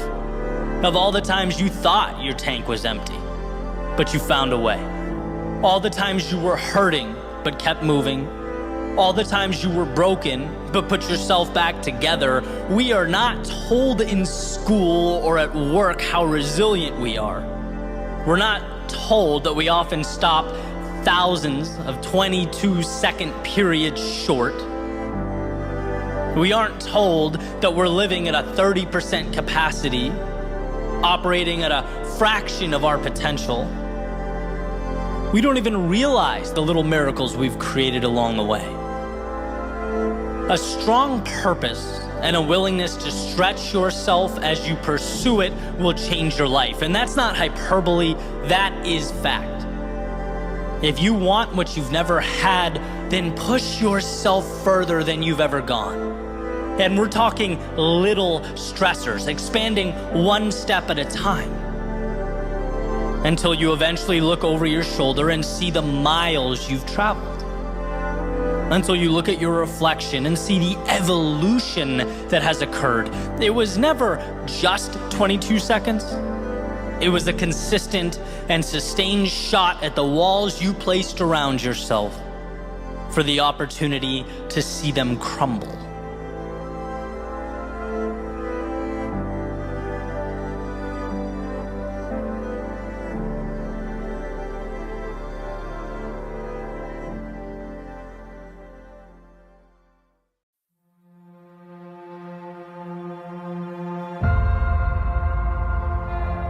Let's right out of the gate draw a line.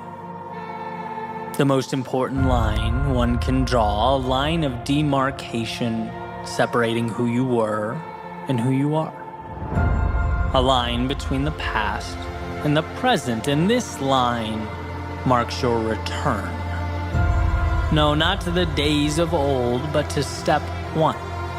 Your chance to begin again, to rise above, to transcend yesterday's character and transform today's potential.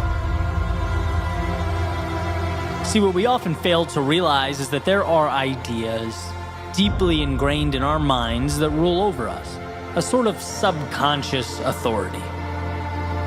It says yesterday you fell short, so today you are someone who falls short. It says your objective was not reached in the past, so how about a new, maybe easier one?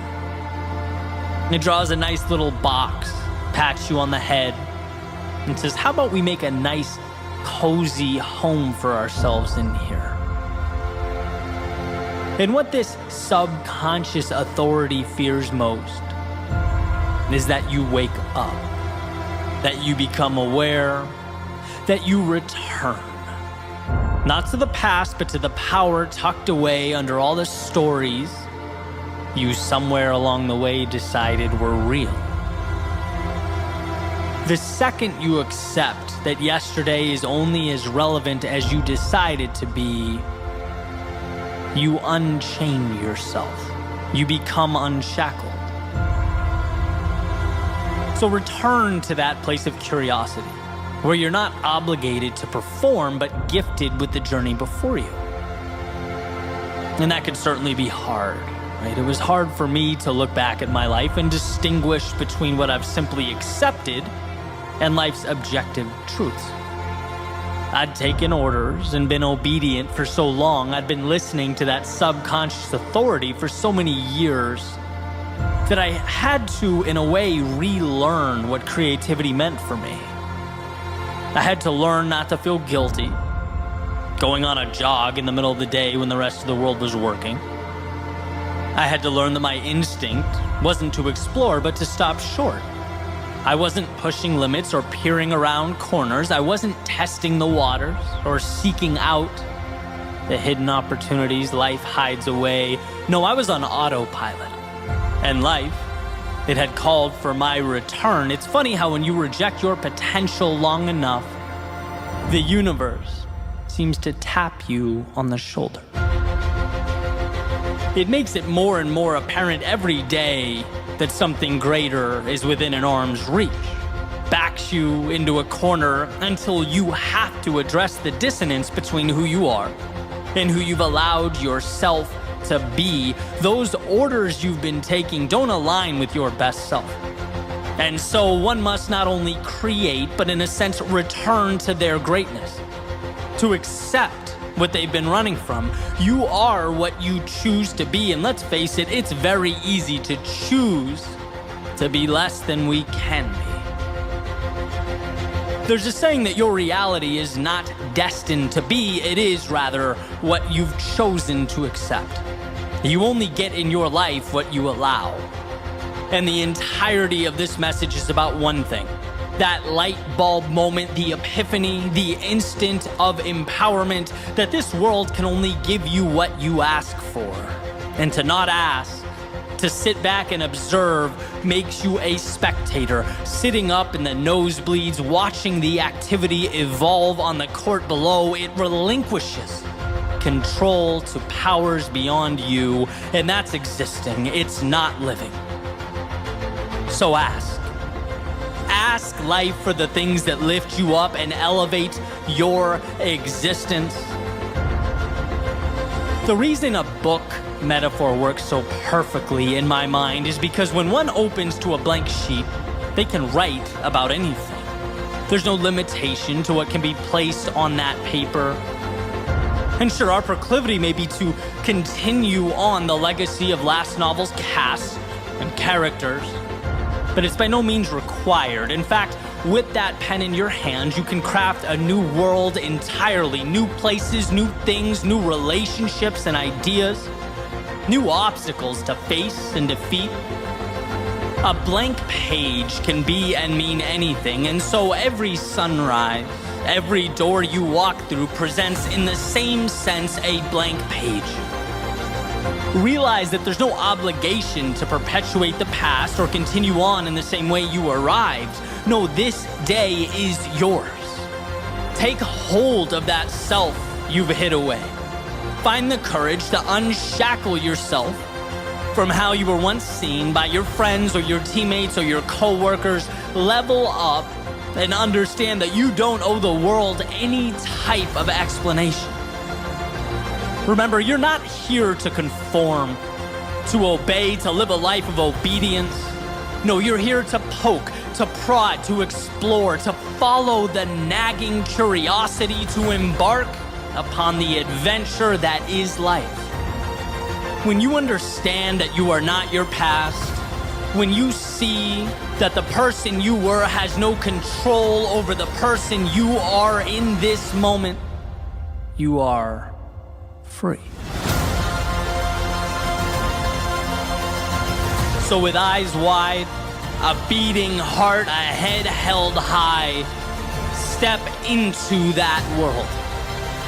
Because if you live with conviction, with absolute certainty, that life may not always be easy or intuitive, but it's there for you. When you see not yesterday's constraints, but tomorrow's hope, all roads lead to an evolved existence. It's not about perfect, and it never was. It's about understanding that the past has given you everything you need to break away from its grasp. It has provided the lessons, it has knocked you back, pushed you down, and tested your resolve, all for this moment. This second, the chance to return to the greatness that has been tucked away for too long. Again, no miracles, no rabbits out of hats, just you allowing your greatness to emerge from this step forward because you can, because you have that ability, because it's who you are. So go show the world, but most importantly, show yourself. You will be amazed at what's possible for you if you simply allow it to materialize. If you, amidst the darkness of days past, let yourself light up the night.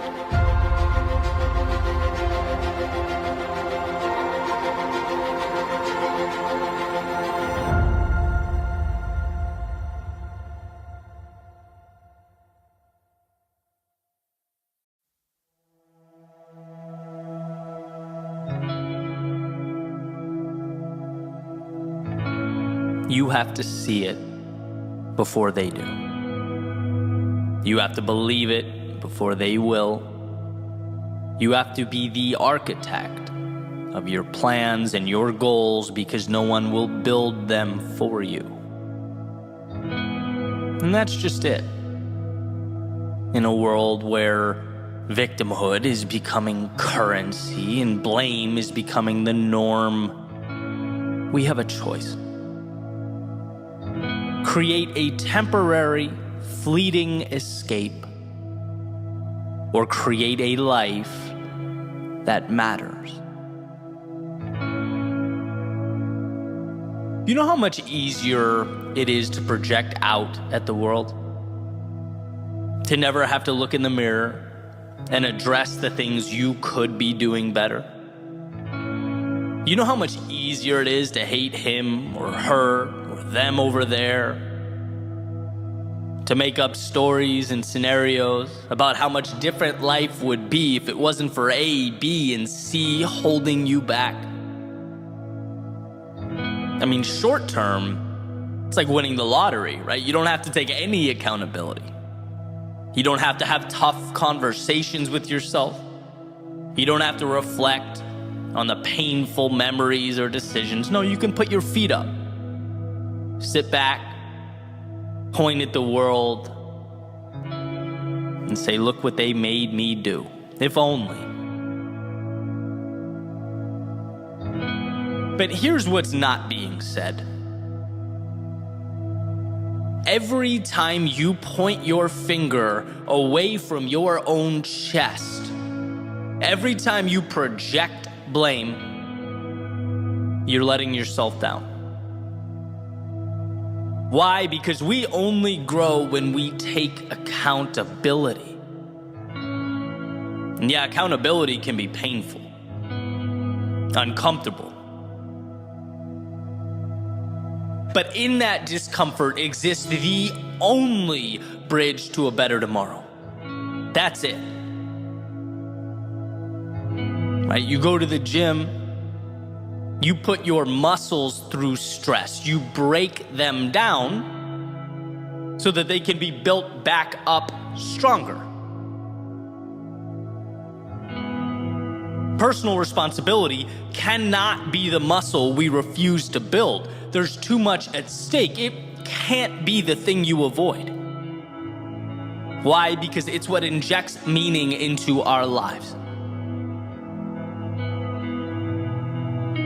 I'll never forget in the 8th grade, and I bet every single person in that class still to this day remembers. My teacher, Mr. Betancourt, walking up to the front of the classroom. He had his hands in a bowl shape and was holding it up to the ceiling, explaining to us that you can't go through life asking the world to give you its scraps. That if you sit and you wait and you hope and you blame, you will lose. That's the recipe for bitterness and resentment. Think of it like a fork in the road, right, where our two options are vastly different. You go left at the fork, and you enter a world of escapism, refusing to confront your problems, finding reasons you can't do that which you know you need to do, hating others, those who have built, grown, or created themselves. Or you go right at the fork. You learn to do the hard thing, to humble yourself, to take control of your life and your world. When things aren't the way you want them to be, you look around and you immediately ask, things outside of my control may have brought me here, but what can I do to fix it?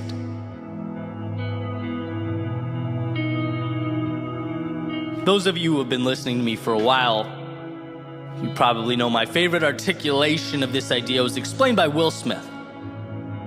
Basically, he said, look, you can't control where you start. And how true that is, right? Life's not fair. Some people are born into more resources and opportunity. Some people find themselves in social situations that aren't ideal, and that list can go on and on and on, right? Human beings are all different, so there will always be discrepancy. But, and this is Will Smith's point, where you go from here will always be your responsibility. What happens next is all you. You choose whether to complain, shake your fist at the sky, and blame the world around you, or pick the pieces up and move forward. And like I said a minute ago, don't be fooled by the temptation to latch on to that fleeting moment of relief, of running from accountability. The only way to win in the long run is to face your demons. It's that whole saying, when you're riding shotgun, you can dispute the route all you want, but ultimately, it's the driver who's in control. When will you take the wheel in your own life? And sure, the stakes become higher, right? Now it's on you. Now you can get lost. Now you're responsible for the maintenance. Now, if you don't end up at the right place, or I don't know, you're late to a destination, it's your fault. But now, you can also be the one overseeing the journey. Now it's yours, and that's power. And as our world becomes more and more one of escapism, it's becoming more prevalent, easier to avoid or not fix something but tweet about it. How easy it is to not confront our problems but rather open Instagram, Facebook, TikTok, and mindlessly scroll. How easy it is to leave that message unread. and go about our lives, because that's easier than saying what needs to be said. Strength is being the one amidst all this escapism and avoidance to confront what must be confronted. Whether it's an interaction with someone else or that hard conversation with yourself, a personal change that must take place. Life is such a gift, it's such an opportunity.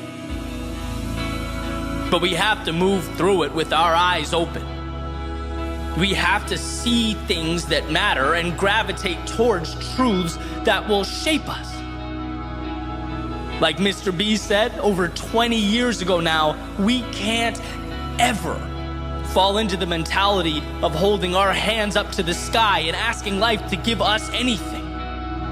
We can't only point at ourselves when things go the way we want them to go.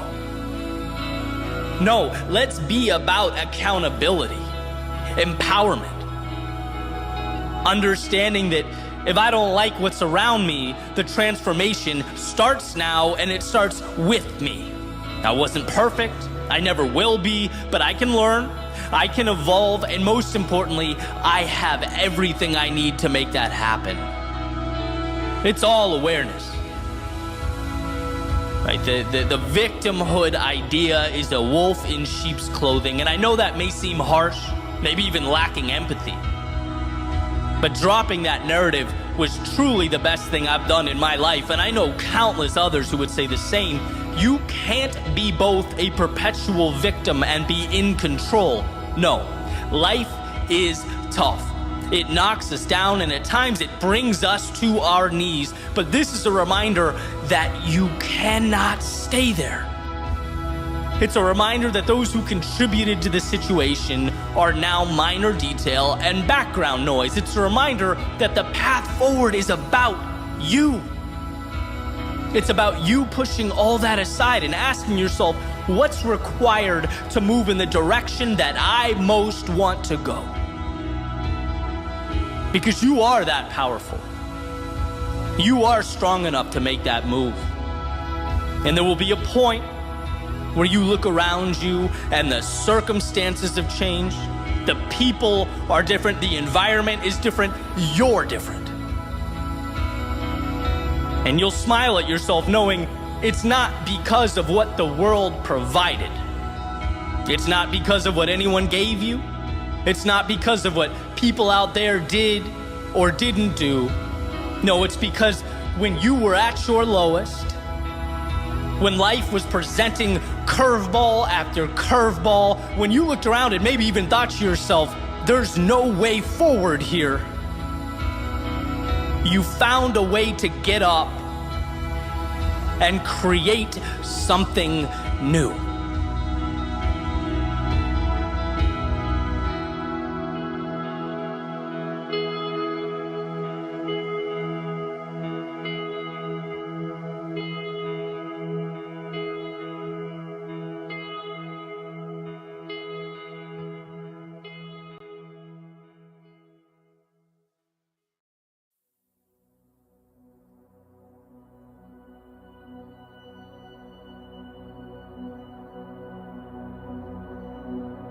If these walls could talk,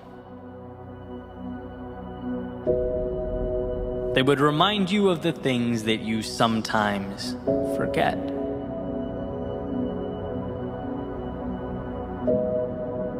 Yeah, those elusive things you tend to walk right by.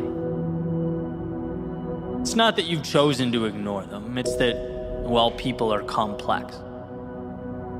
And we have a tendency to skip over some important things as we remain fixated on our problems, our perceived inadequacies, that finicky negativity bias. The one that states, if you went to a restaurant 100 times, had 99 incredible experiences, but something went wrong on the 100th, well, that restaurant would forever be known to you as the place where things go wrong. We are wired not to see the good, but to identify and avoid the bad. And if these walls could talk, They would unveil to you the brilliance that exists slightly out of frame. They would suggest you look over your shoulder and take a peek at how far you've come, because, my friend, you've come a long, long way. It's funny how slow progress moves. It's interesting how our lowest moments force us outside of ourselves, push us to step into those shoes we didn't know were sitting in the closet, unworn, waiting for the day we'd take on that new role, waiting on you to see that who you were yesterday is not correlated to who you can be today. And if these walls could talk, they'd fill you in on a very important statistic. They'd tell you that you've stood face to face with some of the biggest curveballs life can throw. You took on struggle and hardship that rocked you to your core, and as you stand here now, your success rate through all that comes in at, well, 100%. You are literally undefeated in your ability to move through adversity, and every time you did, whether you knew it or not, you walked into that closet and put on a new pair of shoes. You became something new. Sometimes progress is so slow that it feels like pain and it looks like stagnation, but it is anything but. And if these walls could talk, they would remind you of that truth. They would beg you to see what you've become, who you are. If these walls could talk, they would remind you of life's ever-changing, transformative nature. All the times they witnessed you upset about people and things coming and going, as you tried to hold on to that which perhaps no longer served you, wishing you could make permanent those things that were just meant to be transitory, shooting stars across the sky of your life. But something doesn't need to be forever to be meaningful. And thank God, because nothing is forever. And as we make our way into that vast unknown, we have a choice. We can live in the shadow of a particular moment in time, or we can cherish the value that those moments offered to us. They gave you just enough to take a new step forward, and sometimes a new step in that direction that's calling you is the difference between nothing and everything. So if these walls could talk, they would tell you to keep your head up and be thankful for those shooting stars in your life, for they made you who you are. And the path forward would be impossible without them. If these walls could talk, they would ask you about those times you came home, sat down in your room, and wondered how you could ever be enough. They'd call attention to that seemingly non-stop battle with imposter syndrome. They'd ask when you will feel like you've learned, seen, or traveled enough to gain some semblance of authority in your own life. They'd wonder when you'll give yourself permission to be that. You've come so far, endured so much. You're not the same person you were a year ago. Now, if you could just stretch a little further, if you could just extend a little higher, if you could see all the new shoes you've worn and the shooting stars you've collected along the way, you would know that you are designed to overcome. External pressures, obligations, criticism, none of it matters. This is between you and yourself, and if these walls could talk, they would ask you when you'll see what they see. The brilliance, the magnitude of your potential. When will you be you? Marcus Aurelius wrote, "Remember how long you've been putting this off, how many extensions the gods gave you and you didn't use them.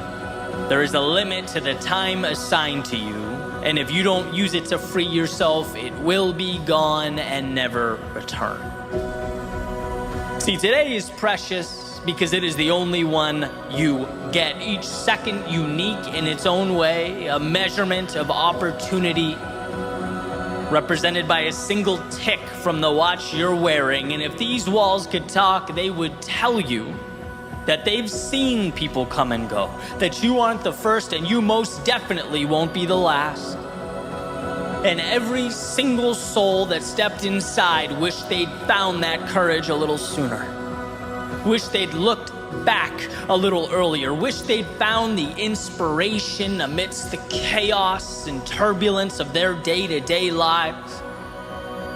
And if these walls could talk, they'd hope that maybe this would be it for you, the next step in your evolution. And what's most incredible is that you get there not by becoming something you've not yet become.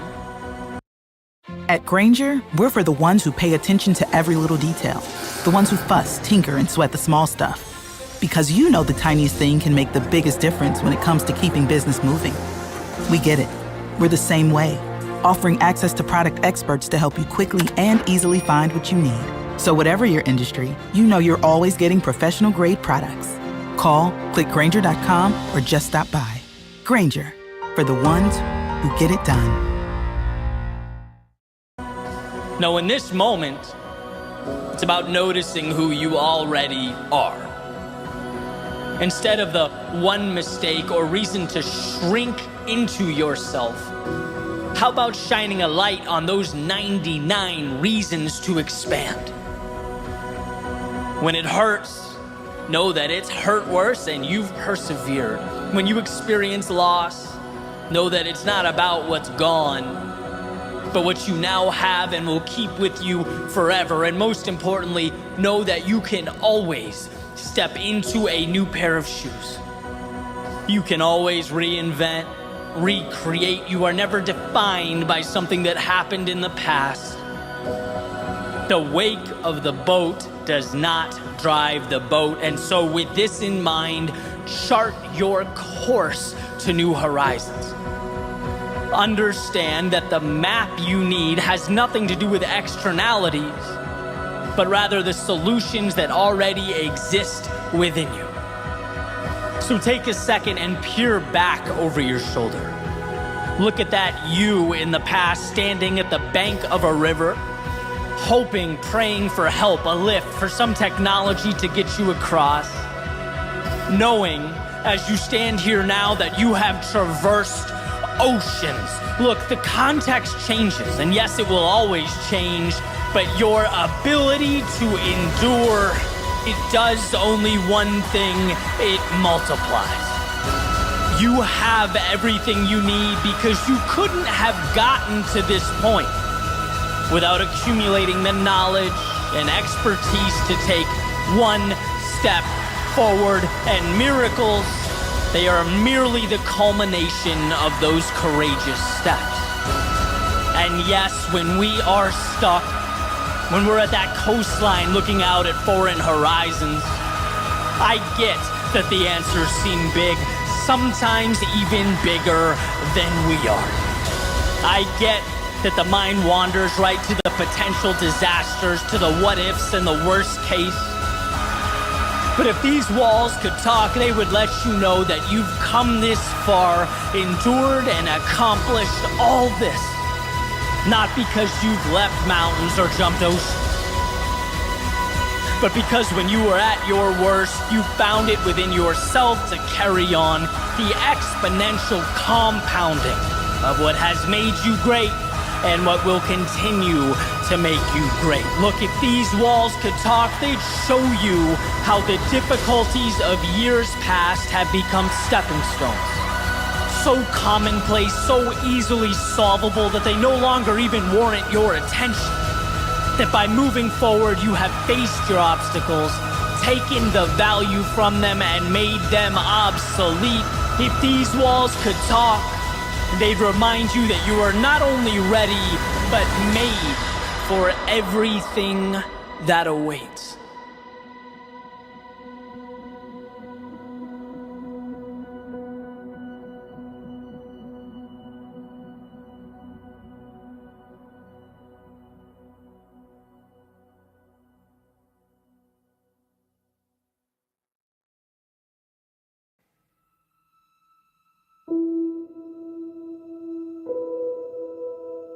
In a way, our eyes are liars.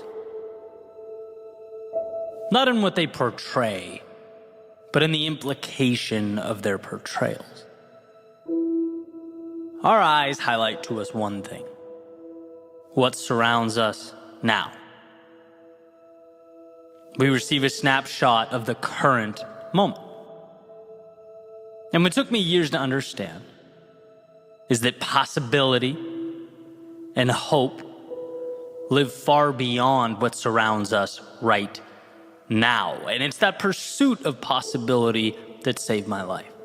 Immersing myself in the unseen. Perhaps we were given the now, not to subserviently accept it, but to transform it. I believe in our own way, we're all architects. Here's what I've found to be tricky, though, as I've spent time thinking about this. What I believe and I've come to recognize is that two things can be true at once. First, all we'll technically ever have is the present. As Eckhart Tolle explains, depression is essentially being lost in the past. Anxiety is being fixated on the future, and that a healthy life is learning to cherish the now. But second is the power and control of being able to point the now at something far beyond what our eyes convey. It's the magic of knowing that we spend our days navigating a world of limitation and restraint. And it's not that we wake up and think, you know, I'm gonna restrict myself today. I'm gonna not live up to my full potential. No, it's that we go on autopilot. We observe this slideshow our eyes play for us day in and day out and exist within those parameters. That seems perfectly reasonable. Our eyes show us a wall and our brain says, okay, this is where we stop. The end. And what I want to highlight is that world just beyond what our eyes show. A world that pushes things a little bit. A world in which we ask, okay, but what if I gave a little more? Or why can't I be like those people in my life I look up to? Why shouldn't I change the circumstances that weigh on my mind? Why have I accepted these things that make me unhappy day in and day out? Just because it's the image your eyes show you right now doesn't mean it's where you stop. But we have to learn to look for more. When I was pretty young, like right about the time home PCs were gaining prominence, my parents got this gateway computer that came with a Star Wars game demo. And you have this character, you wander around the spaceship, and I played it, and I played it, and I played it, and after a while, explored all there was to explore. Right? Or so I thought. I assumed I'd maxed the thing out because it was a demo. It wasn't the full game. So my assumption was that it wouldn't let me do too much until I went out and bought the real version. Then one day, my friend from up the street came over, and I'm showing him the game, and somewhere he notices a little button that opens up this door, and come to find out, there was actually a lot of real estate left to explore, a lot of game available. It led to a tunnel that led somewhere else, that led somewhere else, and sure, I felt like a clown for not realizing that I was needlessly wandering in circles, but at the same time was excited about this new world. There's something about that concept, the secret door, the bookcase that can be moved to unveil a passageway to something greater, to the value locked away and invisible to the untrained eye. One of the most important things for us to understand is how many of these doors exist in our lives. That if we choose to recognize and identify something more, something that excites us and invigorates us, we can usually draw a line to it. We can start little by little heading that way. Because within the current moment slideshow we see all around us exist the little passageways, the side streets, the tunnels connecting to something more. That of course those gates won't open up if you've not constructed a destination in your mind worth traveling to. Again, not because you're insufficient or inadequate or wrong, but because our default is to live life on demo mode. We have to manufacture more. Build a higher platform, and then climb up to it using ropes and ladders that we already walk by every day without thinking twice. Our world, our right now, is a toolbox waiting for us to construct a more meaningful, peaceful, happy tomorrow. And so again, I present the question, where are these hidden opportunities or gateways in your life? Where can you find the advantages dressed up as the mundane? Is it in a book? Is it a conversation? Is it applying to that thing you've been hesitant to pursue because you're scared of what might await?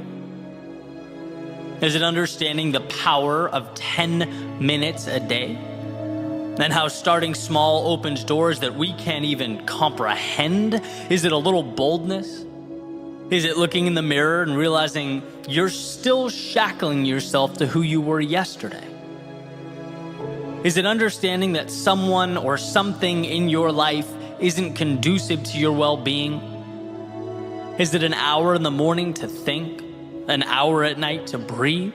Is it changing a self-limiting relationship with time or money or resources? Dude, did you order the new iPhone 17 Pro? Got it from Verizon, the best 5G network in America. I never looked so good. You look the same. But with this camera, everything looks better, especially me. You haven't changed your hair in 15 years. Selfies? Check, please. With Verizon, new and existing customers can get the new iPhone 17 Pro, designed to be the most powerful iPhone ever, plus a new iPad and Apple One, with eligible phone trade-in and unlimited ultimate. Best 5G source, root metrics data, United States, 1H 2025. All rights reserved. Trade-in and additional terms apply for all offers. See Verizon.com for details. What walls can you knock down so that you might open up a world that's meant for you? A world that's malleable and without limitation. Your eyes, they don't tell the story of how things can be or what they mean. They show you the infinite tools at your disposal to build, to create, to design.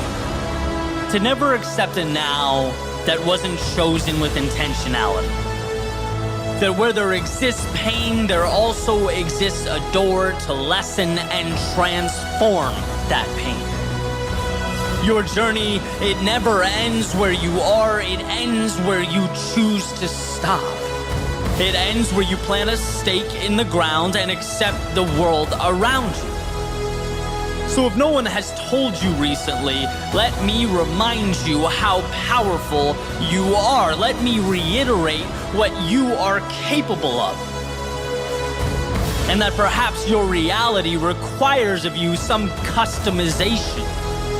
Perhaps the courage to step outside the routine and the obligation. And as the architect you are, build something beautiful, meaningful, something incredible to stand on. To recognize the distinction between what is and what can be, the second one understands that they are walking by the very solutions they need. That to remain in a state of discontent is simply an indifference to the resources around them. Remember this. What you see, your eyes don't provide an end state, but a path to the next chapter. A chisel to little by little evolve. As someone recently reminded me, Mark Twain's quote, "Logic will get you from point A to point B, but imagination will take you everywhere." Why? Because so much exists beyond the parameters of everyday life. It's about mapping new paths with new points and new rules, because some exist and some live. Some comply and some create. Some see what is around them, and some ask, what can I build with what is around me? So build. Towers that touch the sky, bridges that connect the earth. Build like this is a game, and the only way to lose is to stop yourself from experiencing all it has to offer.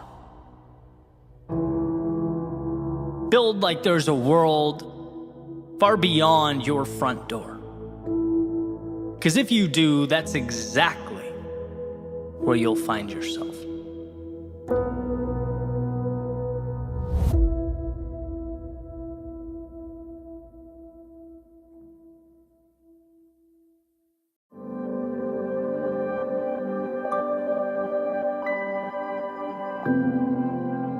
Sometimes the most important things we do in our lives are the product of sheer will. Of taking little nothings that surround us and making something out of them. In other words, the greatest opportunities, often the ones we need most, they simply aren't obvious. They're hidden. Hidden behind what looks like difficulty, what appears to be hopelessness.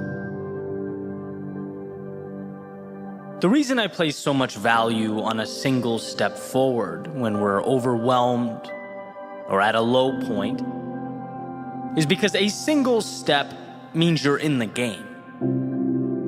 You're giving yourself a chance to find and obtain those little hidden away pieces that can't be found when we stand still and dwell on a situation.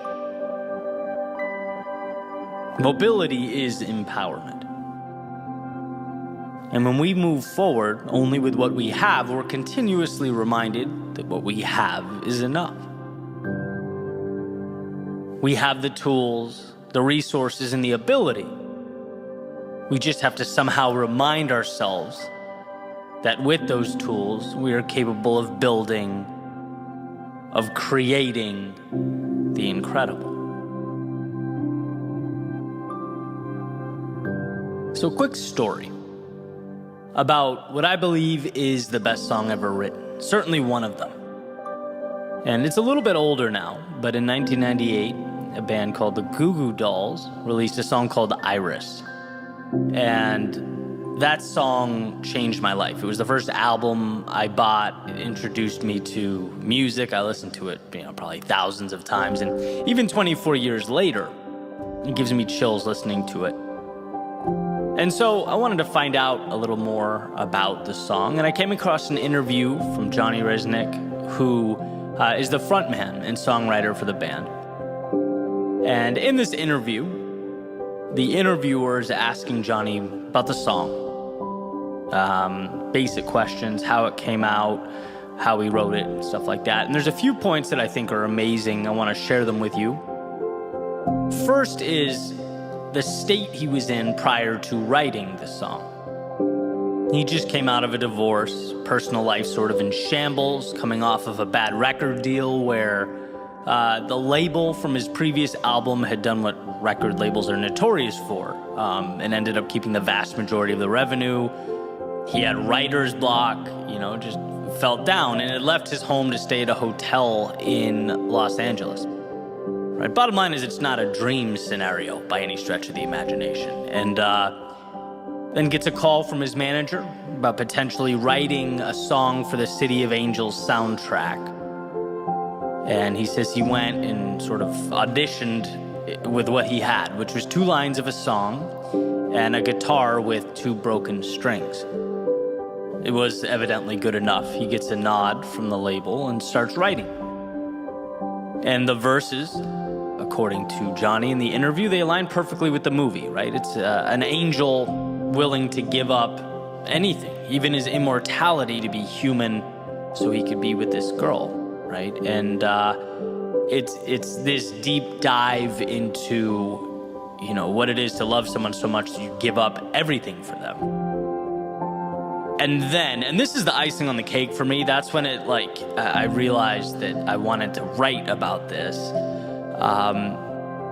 The interviewer says essentially, okay, Johnny, the verses align with the movie, but the chorus, this revolutionary, big, beautiful, powerful chorus, it seems to take a left turn. Like, can you explain that to us? What were you thinking? And he just kind of pauses blankly for a second. And I'm thinking, no, don't you dare say what I know you're about to say. And sure enough, he does. He basically shrugs and goes, I don't know, the words just kind of worked. And, you know, I'm paraphrasing, that's not a direct quote, but that's the idea. You know, one of the deepest, most powerful, beautiful songs I've ever heard is Patchwork, right? Even the song title, he says, was named after a country singer on the cover of a magazine laying next to him, Iris. That's patchwork. It's pieces put together, right? And then as I thought about it for a minute, it's like, of course it is. How perfect, how absolutely perfect. The whole thing is an assembly and construction, a metaphor for the human spirit. Conceived when its author was down and out, right? Taking L after L, called to present an idea, didn't have some crazy budget or equipment to pitch this song. Nope. Moved forward only with what he had in the moment. And that was enough. Then the song, a beautiful depiction of, the movie's theme, combined with elements of real life, his personal situation, what he goes through, maybe even components that mean nothing other than an ability to encapsulate a feeling or an emotion. Words that allowed him to put a bow on all these little pieces himself and get it out the door. And millions of people listened to that song and were changed by it. Not because of what it meant to Johnny, but because it gave them a chance to take it and fit their own worlds and struggles into those same lines. It became a vehicle to inspire others to push forward, to find things in themselves they didn't know were there. This has become one of my favorite metaphors for finding the hero buried deep within yourself. Changing your life, changing your world, changing the world around you, the lives of others. Can truly be, and in fact often is, the result of just moving forward with what you have, right? Realizing that even when the mountain seems too tall to climb, there is a way. We just require that mental shift. Listen to this question, right? Because I used to ask myself all the time, is this possible? Can this be done? Well, then that becomes the question that I focused on. And everything that occurred around me became evidence that would either support or invalidate that possibility. The second I came up against an inevitable barrier, I'd think, maybe this is telling me the answer is no. Right? Life will always be evidence for or against the questions that you choose to ask. Which is why it's so important that you're asking the right questions.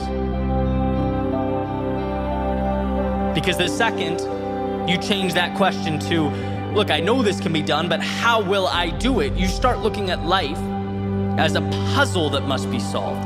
That same obstacle that was once interpreted as a stop sign is now merely an indicator that the path exists, just perhaps somewhere else.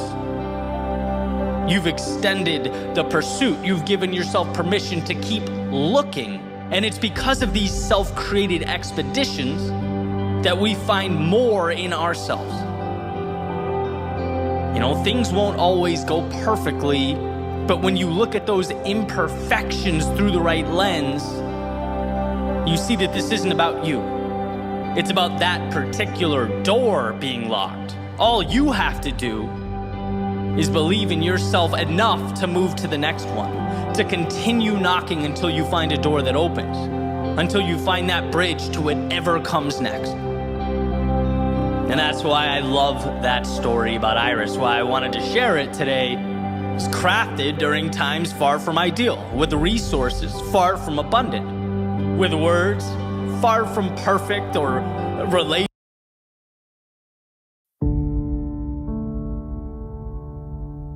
Sometimes success is merely hanging on when others would let go. Not doing anything spectacular or out of the ordinary. Not leaping a mile or jumping over a mountain. But simply carrying on. Thomas Edison has a famous quote that's really stuck with me over the years. He says, "Many of life's failures are people who did not realize how close they were to success when they gave up." Right? How close they were to the finish line when they turned their back and said it wasn't worth it. It's really an interesting thing to